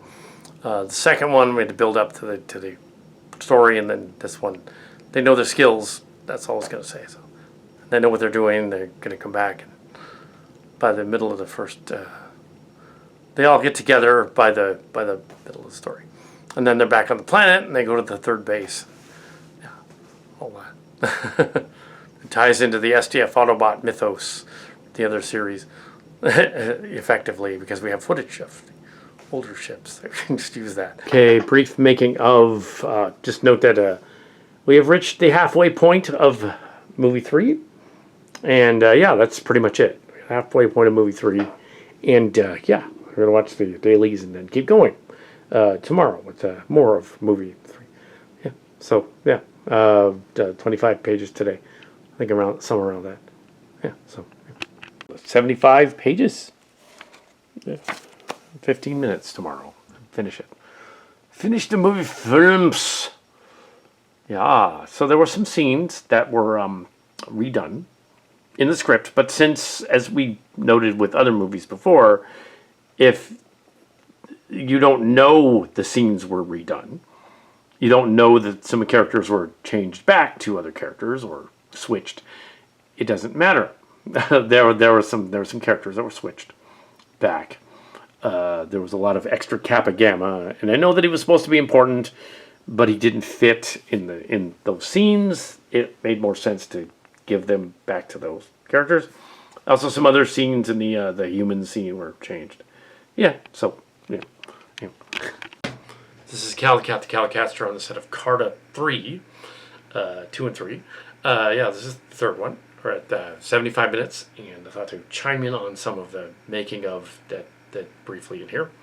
We had yeah, some scenes that were originally going to have this other character that was missing from the story, and it was like the Kappa Gamma, and they just added this character into other scenes. Decided that didn't work, so let's just have, she's not there in those other scenes. She's in the other ones, so she's supposed to be this other character, he or she, they, I guess, and she's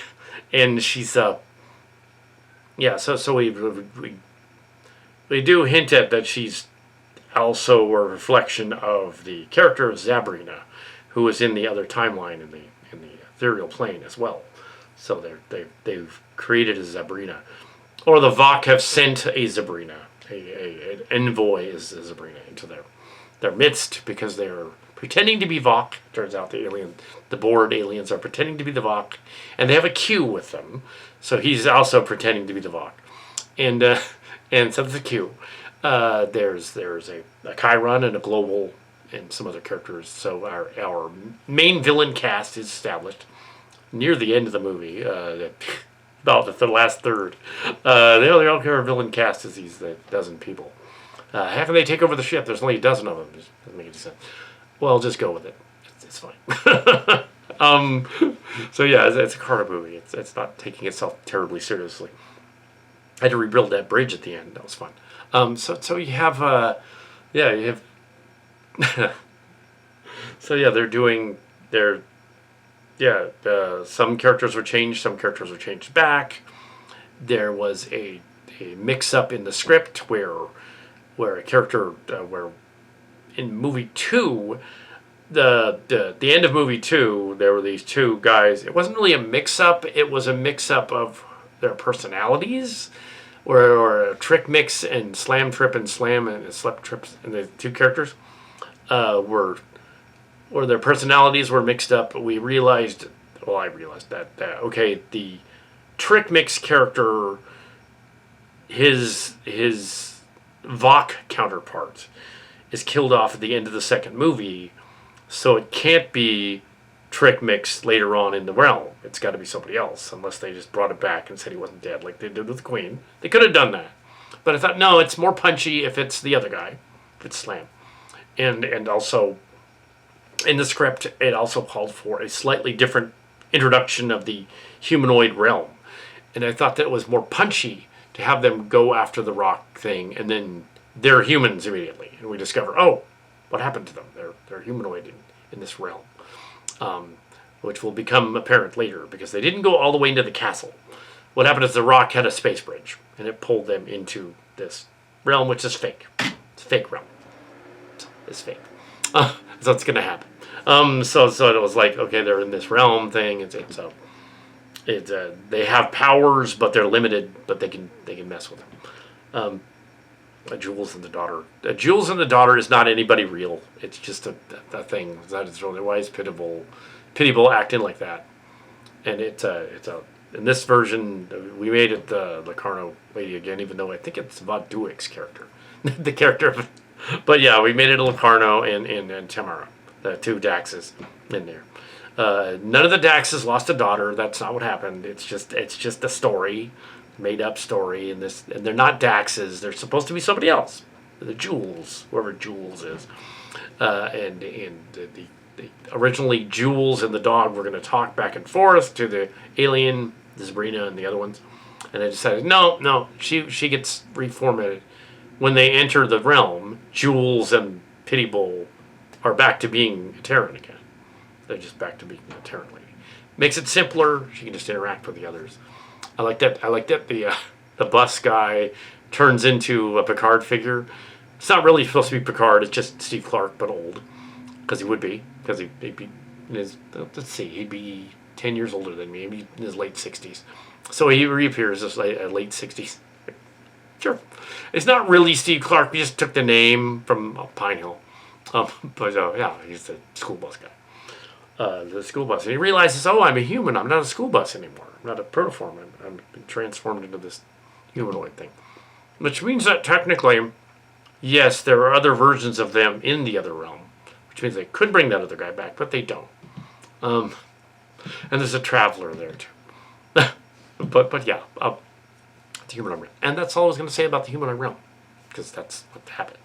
That's kind of what it is. What's going on is they've tricked them using actors in a setting, which freaks out the alien too. So there's like some of that. But maybe she's just confused. I think that there's two different groups of Vok-born aliens that are able to do this. So they've tricked even the bad guys, whoever they are. So yeah, they can do that.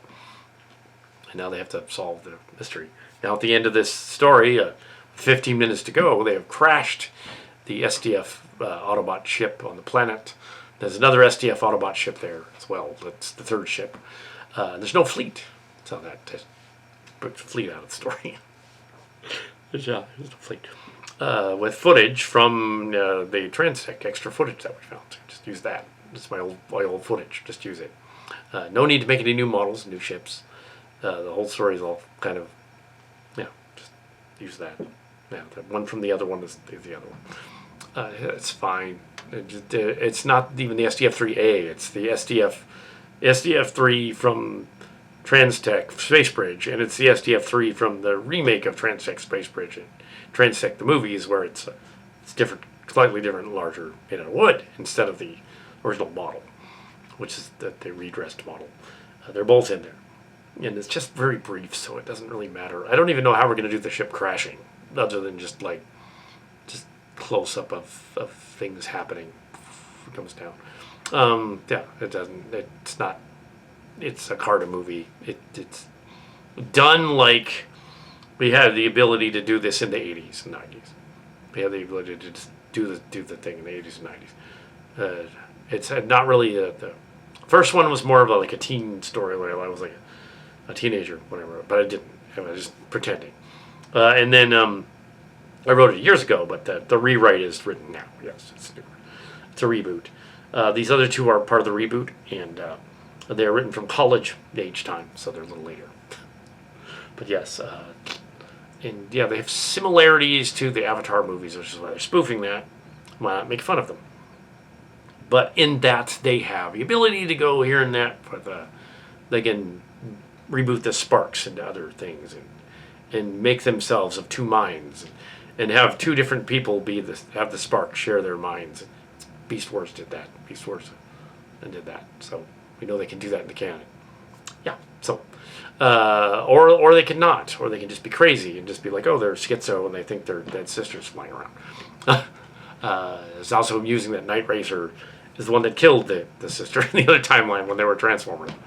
Kind of funny. But the daughter, we don't know if the daughter, there's any connection there. I don't think so. I don't think the daughter is the sister too. I don't think that's what's going on.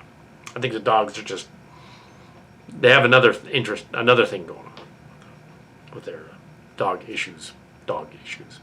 Anyway, so that is my making of the evening going. Done for the evening. Gonna stop. That's it for the evening. Tomorrow is John night, and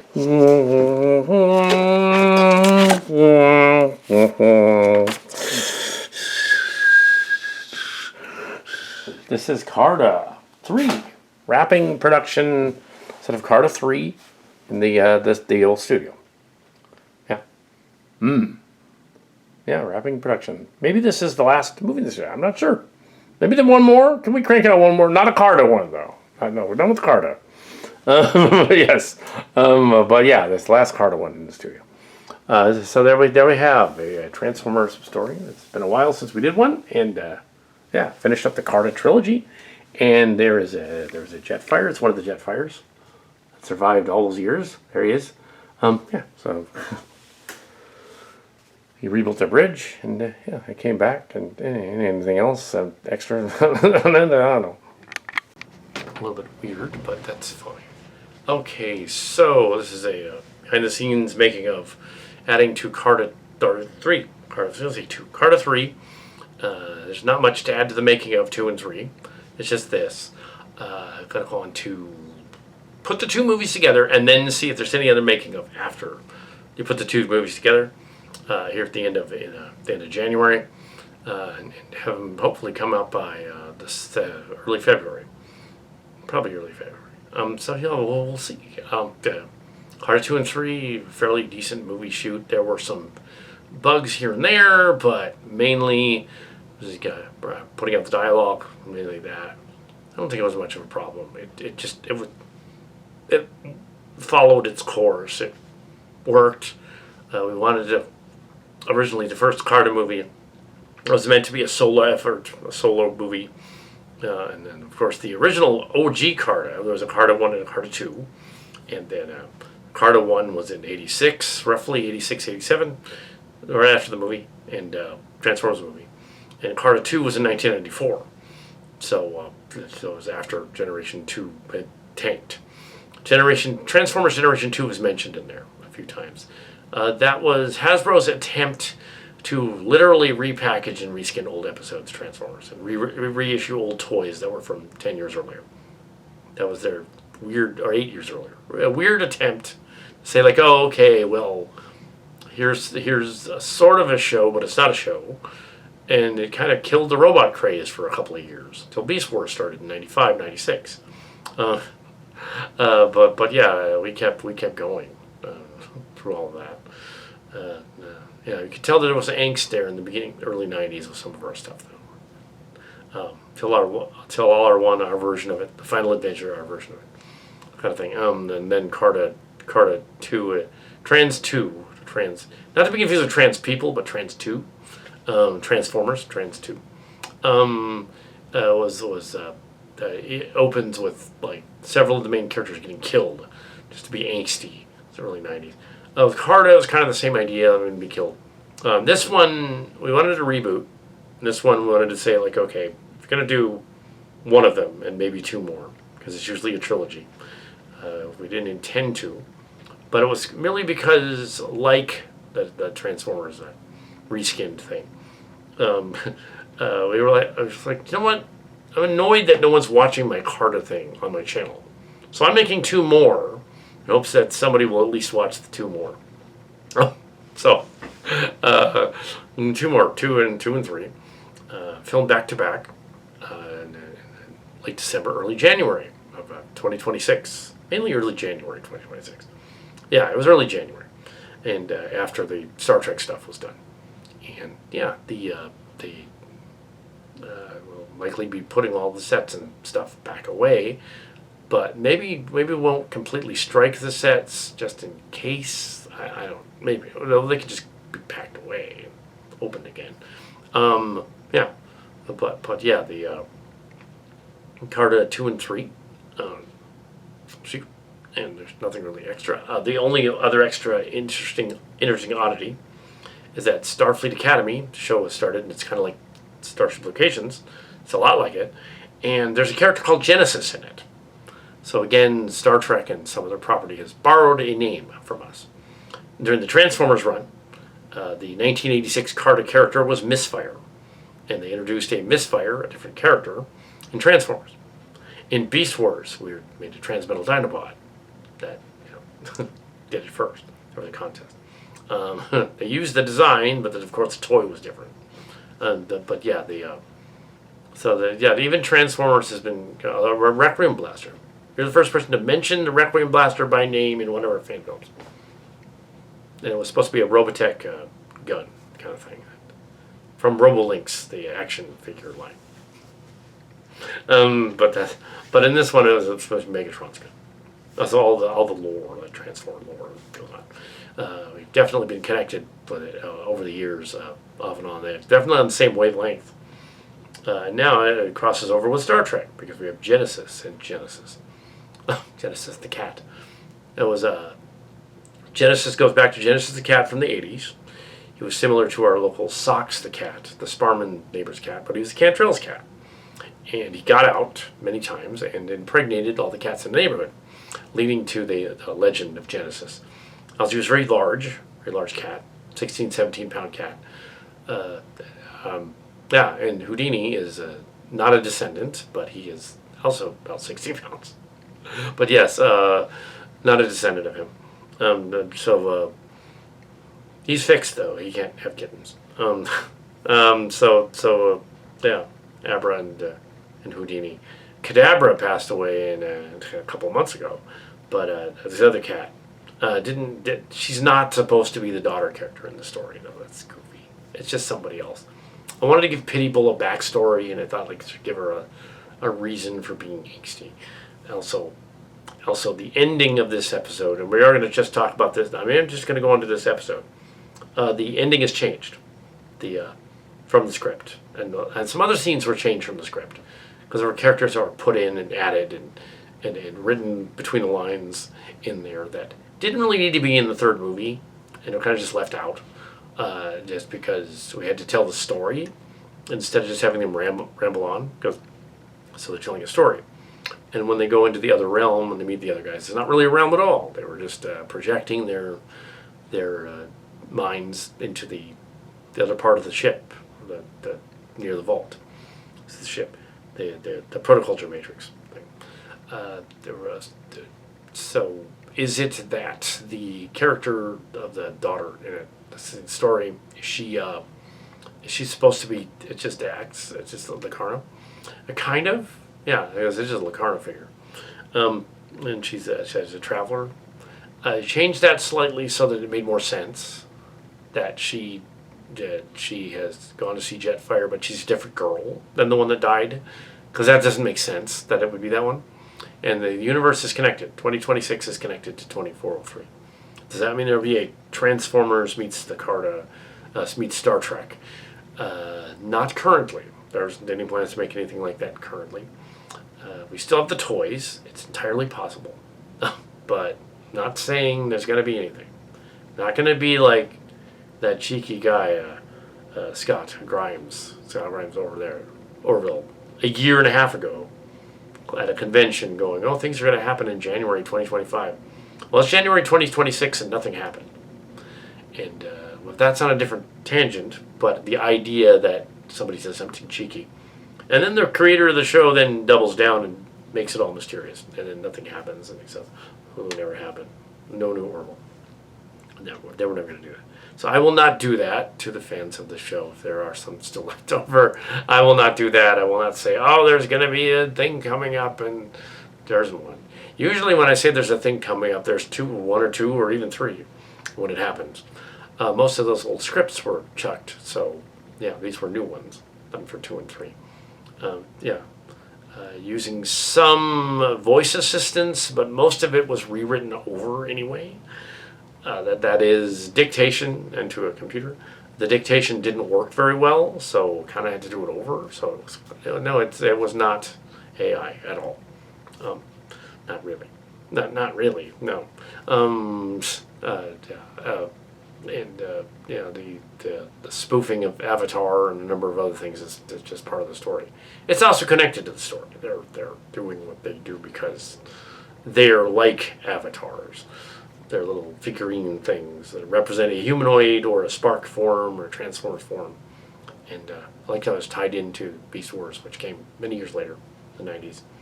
That the Karda in the story, the Karda and the Maxis become the Maximals and the Predacons. It's kind of fun. Eventually. Some of them. Let's put that out. He says some of them do. We're not sure which ones. But yes, this is Kal Kat. The Kal Cats they're shortly going to watch another episode of Star Trek Academy. But what this is the making of Karda 2 and 3, having completed principal photography on both, and assemblage of both, and they're ready to go to be released on the 30th of this month and January 30th. So they'll be out tomorrow. Well, they're going to be downloaded tonight to appear on tomorrow. Yeah, Karda 2 and 3. Originally, I went into other details about stuff, and I think I've gone over most of what the other ones are in my other making of segments to add to this, maybe make it even longer. So originally, in the 80s, there was a version of Karda and Karda 2. The idea of the original Karda series was that they were kind of cheap robots. They were Transformers. They were sort of knockoffs. That was kind of the whole gag in the beginning, and that's how it went by. There was 86, roughly 86 or around 86, 87 Karda movie, and then there was a one in 1994, and then there was another segment in the Transtech series that was probably about the same length as the other two. It was kind of a rewrite. Around 2008, I think we filmed that. And then there was another in Shared Hallucinations, All Transformers Rush in 2021 or something somewhere around there. 2021, 2022. So there's the Karda return. Over the years, the technology had improved. We built them in the past, but the technology improved. Or making protoform Karda robot people, apparently. Somebody else had the same idea and said, why can't they? So there are several companies on Amazon that make semi-realistic little wooden action figures. So I don't need to build them anymore. I ended up not building protoforms for these things. Could have used the ship vehicles, decided not to. Decided that was just a little too much. And to use the stock footage that we rescued from Space Bridge, mainly as the SDF Autobot and the SDF thing. So what that was originally I was like 15 or 16, and in '86. So I was like during the Transformers. I was one of the first fan film guys to do the Transformers during the show. I just wanted more episodes of Transformers, so I made my own with a giant PVC camera. And made my own. I would say it was very cheesy. But it's not like other people hadn't done something like that. They clearly had later on. Most notably, the Phelan Porteous channel does little sketches with his action figures. Very similar to what the Karda was. On the same wavelength. Some others do stop motion and other things like that. We do go motion, moving the characters around a little bit, like cross between the Muppets and the Thunderbirds. Basically, that kind of technology. Like they kind of move a little bit, but not too much. So it's motion comic, and it was entirely possible because we did it with the Starship Locations. Is Karda technically part of Starship Locations? Probably not. There's not meant to be a Karda meets Starship Locations story. Not meant to do that. It's just its own thing. Originally we compared what they were doing in the Karda series and the newer stuff to that of the Avatar movies, which is why that's referenced quite a bit in the second one here. It's because it's similar, the similar idea of them having their downloadable minds and stuff, and going back and forth, which Transformers thought of way before that, which Thundercats thought of way before that, which several other shows did too. The Transformers, Robotech thought of that, Macross thought of that, which was the precursor to Robotech. So they're all the mind link. Ooh, they can go in the robot, the Ghost in the Shell, Akira, that kind of thing. That also had Japanese anime. Yeah, so the idea that the brain is so malleable that you could just put a brain in a robot. Yeah, you can do that. Or have Transformers with robots with machines and emotions and feelings and all that. And explore the mythos of Transformers being millions of years later so they could have Mount St. Helens erupt. And do that. And say that's what caused the Autobot ship to awaken, even though there's a giant ship there. You think somebody would have noticed that after millions of years. It would have been gone after millions of years. But that's the premise. They wanted to do that. So in Karda, it was billions of years between the two Karda movies, which doesn't make any sense. So in the 1994 one, where they have a false theater guy that shows up, basically a narrator who shows up, and he's like, "Oh, by the way, it's only 2015. It's only 11 years after the story. In this one, it's 2026. It's now." And at the end, jumps ahead in the third act forward. It's less Thundercats and Smurfs and Pocahontas like Avatar, and more like Care Bears, and a little bit of shirt tails. The stuff's written on their chest, like shirt tails. They look a little bit like Care Bears. They kind of act like them. They have powers, magic rocks and stuff. It was not meant to be a series. Karda 1 was not meant to be a pilot necessarily, although it kind of acted like one. And the Karda 1 pilot from about 6-7 months ago. And it's like, okay, we have this Karda pilot, and we're going to do more. The earlier version of the making of, it said that it was a year later. It wasn't really a year later. What I meant was in production. It was several months earlier than that it was in production, being kicked around as a story idea. 2 and 3, however, were written in the course of 11 days, filmed, shot, and put together in 15. Way quicker than any of the other ones that had ever been done. The 2 scripts. I had in mind to do change the premise quite a bit for YouTube. Not really because the algorithm said no, can't be violent. That's not it. We were joking about that. It's that we didn't want to just make it a free for all where it's like a Lord of the Flies thing and they kill each other, or it's like a battle royale and they kill each other. Either that. We wanted to make it so they have characters and story and they go on a quest. So the second movie, Karda 2, here is going on a quest to find themselves, and they meet up with their other Gestalt groups, and there's 41 of them. Halfway through the story, they figure, they come together. They fight a bad guy in the last part of it. But sure, you knew the Queen was coming back. And again, she's in the third one. You know that because you're watching Making Out. Yeah, so and she's sort of the Invid, so the Invid thing that's in there. So if any fans of this, any chance of this ever going and viral in some way, yeah, just watch the Making Of stuff. I mean, a chance to mention it at a convention and go like, did you watch the Making Of? I mean, it says everything in it. It wasn't necessarily a spoof of Avatar. It's a spoof of the idea of like spiritual Avatar download guys more so than the movie.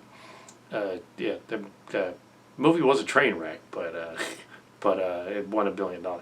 I think in some cases they might be fudging that by having the guy put $1 billion in there and say it won $1 billion, because opening day there was hardly any of us watching that. How anyway, so yeah, in this movie hardly anybody's watching this one either. Yeah, and it's not supposed to be a battle royale. It's supposed to be they're questing, they're going on an adventure, they're D&D build your own adventure kind of guys going around. They're not really Dungeons and Dragons. They're just going on an adventure. And the second one, the darker middle chapter, and then the third one, which subverts expectations a little, and is actually a little darker than the third one. Third one is darker than the second one, but it ends more interestingly with the deciding on the fate of the bad guys, and then finally the ship. Originally, the Autobot ship scene was going to be the Dinobots way back in the first one, and they were going to show up in the Autobot ship. But I said, no, let's save that until the final movie. And then they get out of the trap they're in, and they get out. Because I do not like movies that have an obscure and weird ending that makes no sense. I want an ending. I don't like an ambiguous ending. I don't like the Sopranos ending, which they ripped off from another movie, where it goes dark, fade to black, and somebody gets shot. I don't like that. I don't like the ending of Sideways, where he knocks on the door and nothing happens. I want to know what happened. Something should happen. Maybe nobody's there. Maybe he walks away, or maybe something horrible happens. I don't know. But yeah, I don't really like the idea of them doing their. But it needs to come to an end and then come to an end. And I'm not really concerned about the rest of the editing. I finished it. I would say that there was post-production. There wasn't really post. I just found some editing marks, fixed them, and this is the end of that. If there are some errors in there, oh well.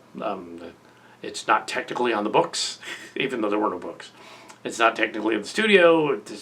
They just used the set that's still remaining and did the stuff. And we're not throwing the sets away. We're taking them to the other site. There isn't another site yet. And why not do freeware movies?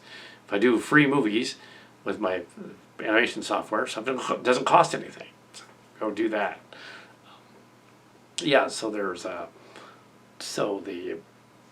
Karda thing is they go on they have several teams. They go on an adventure. They're not really children. They're just childlike bots that have been regenerated. They don't have gestalts. And there was parts of Robotech and Space Bridge in there, and footage from Space Bridge. So in the 80s, back to that, I had some of the toys and the Veritechs and things. And of course, back then you had the actual Veritechs that were like Jetfire, because Jetfire is VFJS that's been painted up for Transformers. That's why they have copyright issues for 30 years about that. 25, 30 years. Because they use that mold, and they use the Robotech mold. So they have this like Robotech thing. That's another can of worms. But I also had the Matchbox SDF-1 toy, which was ridiculous. And it was because it was just about the size of Metroplex, and it would pretend it was the SDF Autobot, Autobot symbol on it.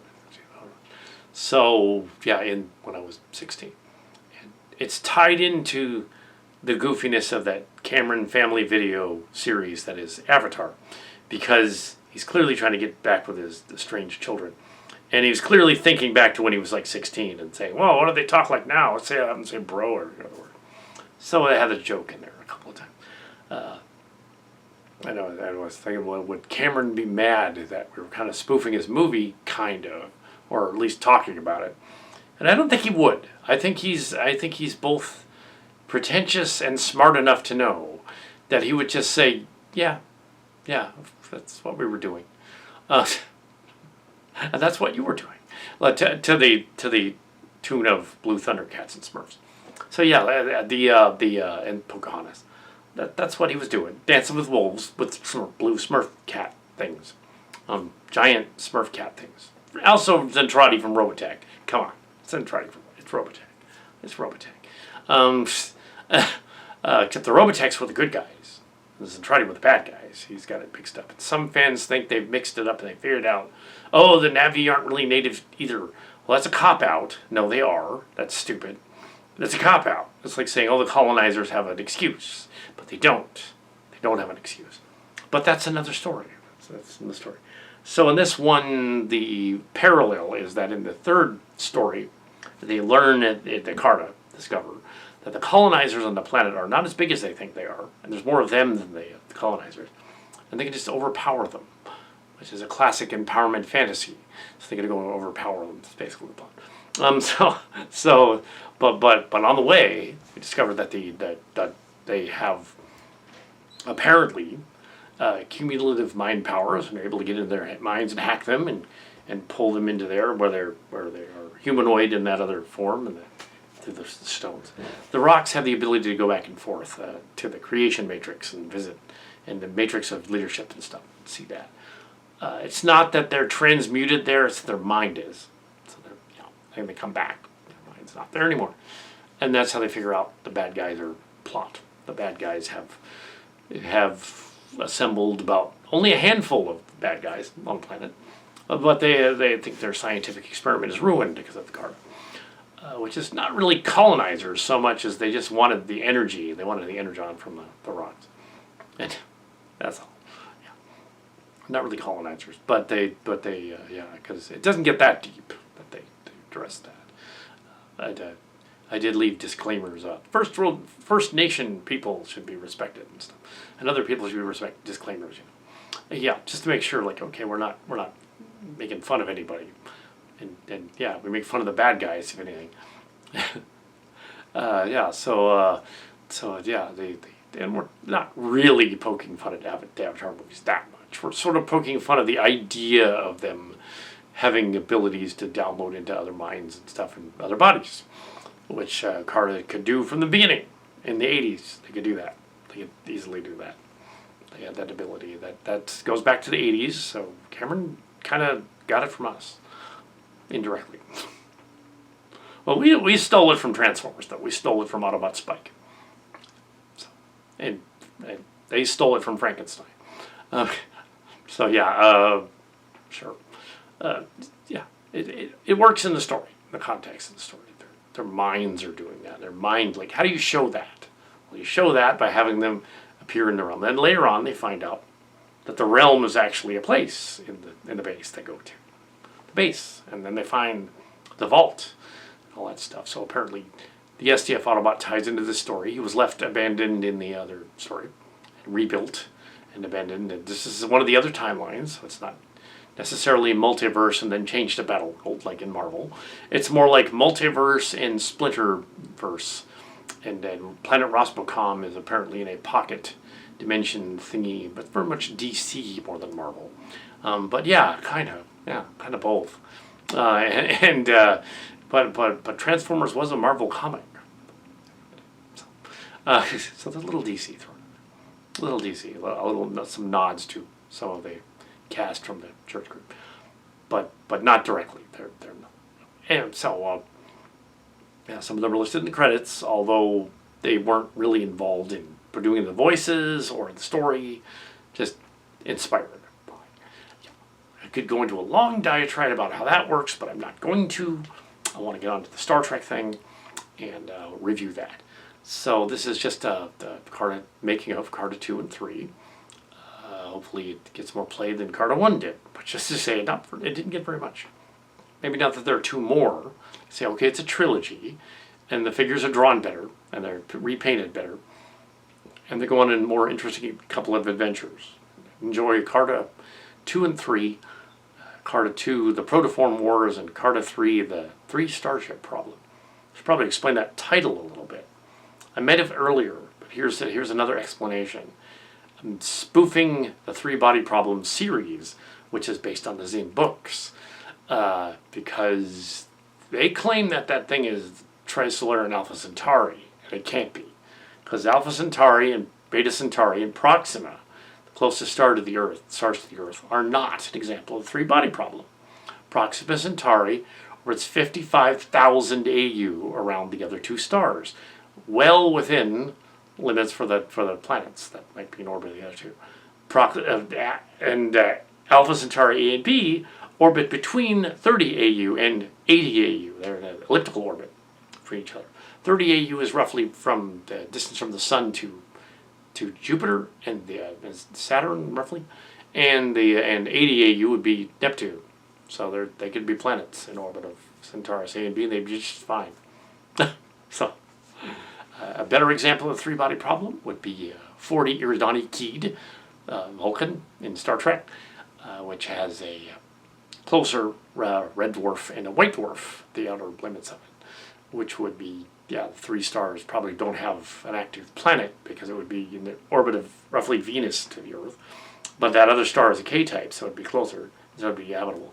It would get disrupted by the red dwarf star. So, there's your example of the 3 Body. Anyway, so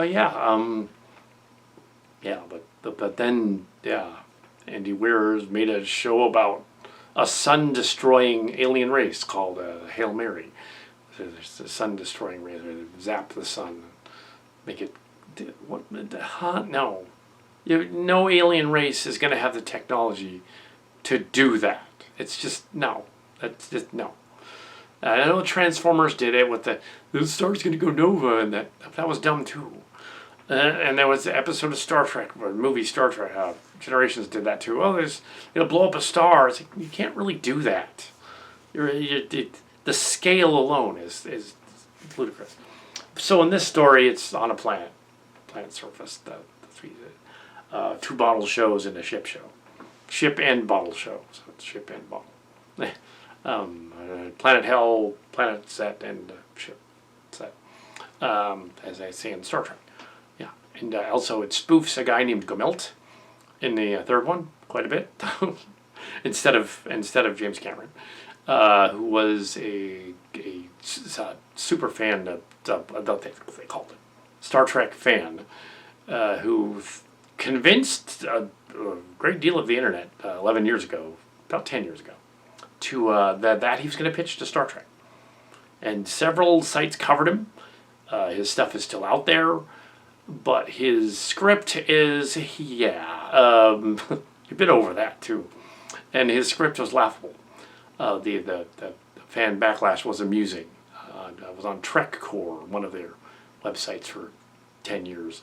between 2013 and 2023 when it went under, or the blog did. And the Trek Corps was one of my other Star Trek affiliates. I knew that he didn't pitch for Star Trek. I had the I also Star Trek Online. I knew a guy at Star Trek Online. Now he's not on Star Trek Online. Now he's at DC. He's working on something called Supergirl. That'd be interesting. Remake. Yes, not the show, but there's a remake movie coming out. Supergirl. I also saw there, not me, but this other guy, and not Gamel. He still thinks he pitched. He still thinks he pitched in 2016. What actually happened is that you can't pitch for Star Trek in that time period.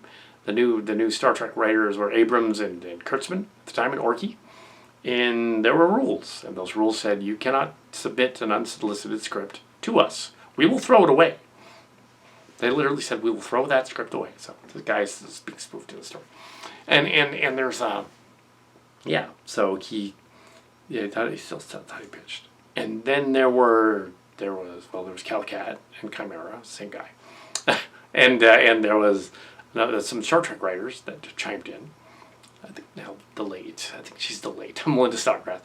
Also chimed in. There was a couple of Voyager people, a DS9 person chimed in, read the script, said, okay, I'm going to do a script outline of why this script doesn't work.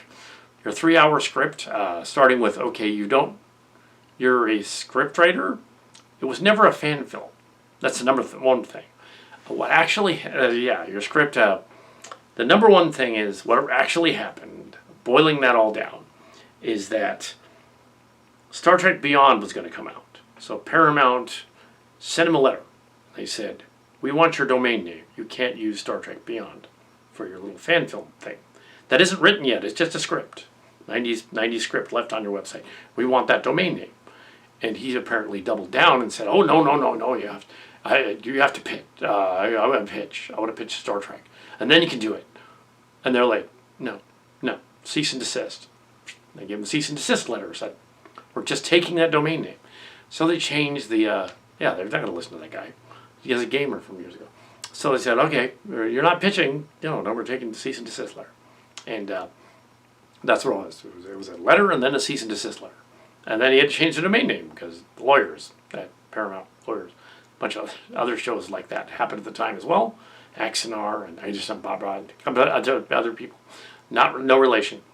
And I was one of the only people, and the Voyager lady and the DS9 person guy. There were 3 of us who were like, he didn't pitch. He must have just taken the domain name. And then other people since then have said, including our cast members, have said, oh yeah, you probably got a notice saying just take your domain site down. We're going to take it from you. Because it's Paramount. They got money and lawyers. That's probably what really happened. But he doubled down and he's like, oh, I totally went there and I was a showrunner and I pitched you did not pitch your story, dude. You did not. And so we're kind of, there's a character in honor of this guy. Story. Okay, Gumelt. Yes. Also the name is funny, so. But yes, he didn't pitch. And that was a long diatribe, but tried to make it short. So we included him as a character in here as the 21st character, as the sort of red herring / spy / obviously turncoat in the 3rd act. I think you would like that. I think that guy would like that. One of the early things they complained about on the other sites to our responses, saying he didn't pitch, was, oh, it's a kid. You're making fun of a kid. So, no, he's an adult. No, this guy was in his 40s when he was pitching this, allegedly. And some of them were there at Paramount in November of 2015, and they were like, there wasn't anybody there. One of them even went so far as to joke that he got to the gate and they saw him, and the guard kicked him out. But I don't think that was true. It was like, but yeah, that was when we were at Disneyland at the same time in 2015. So, I mean, we would have been like just over across town. Could have checked it out. Yeah. Instead, we met with the Trek writer later. That was funny. And that was a surprise. The Trek writer later was a surprise because, like, later, there was a convention. The Trek writer later. I'm not going to say who it is. Trek writer later. And they're talking about Gamel. It came up in some kind of conversation. We were just talking. She said, oh, yeah, that's the guy that I the script to. And I deconstructed his script on my blog, and I was like, oh, I did that too. I also talked about it on my blog because it was not good script writing. That's all we said about it. The script had editing and director marks and stars, actual physical stars he'd chosen to be in his fan film. You can't do that. You can't do that. And it was 3 hours long if filmed. No, they're not going to do that. And yeah, he doubled down. Months later, he was like, oh, I totally went in there. I was a showrunner. I inspired them to write Discovery. He's like, no, you didn't. You didn't do that. Now, what he did inspire was Lower Decks and Prodigy, but only inspired. Their characters on Lower Decks and Prodigy, they're similar to his characters. That's all I'm saying. So maybe, in a sense, kind of pitched again. But yeah, it'd be interesting to meet the other guy who went on to do that other show, who on Lower Decks has been cribbing from us. And now we got a new show, Star Trek Academy, which is also cribbing from us liberally. But yes, that's another story. And that's not another story for this. This is the making of Karda 2 and 3. And that is all on Karda 2 and 3. I don't know if there will be other ones. I don't think there would be any precedent to put Kardas in the Academy, although I kind of was going to do that with the zombie story. I kind of tied it into this one. The characters of Ziggy and Bully and Tigger and Quarkers. And they're kind of in the other one too, because their minds could get transferred to the humanoid forms. They could do that. Yeah. And that's another thing that's screwy about those Avatar movies, that nobody dies. They shouldn't. They have downloadable minds. Yeah, that doesn't make sense. But yeah, we can't do that, but they could do that. It's like, why is the brother character at the end of Avatar 2 dead? Just make another Avatar body for him. Download his mind into it. Yep, just like they did the Colonel guy. Which they keep calling the General, but he's a Colonel. Actually, the other guy, and the bromance thing was really, really heavy, so they're like, oh, no, Colonel gets a girlfriend. This alien thing that's... I'm not the only one that thought Evil Lyn from He-Man crossed with Mumra. That's all she is. She's just a little more interesting than the bad guy. Whereas my evil characters, this one and the good ones, are very interesting. And know that it's not Mark Cards reprising his role as Battleship. It is actually Kal Kat's doing his voice, as though Mark Cards was on the set a few times. He had advice about characters and stuff.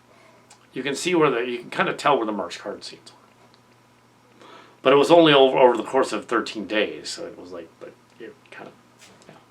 in January. So, anyway, yeah, enjoy Karda 2 and 3.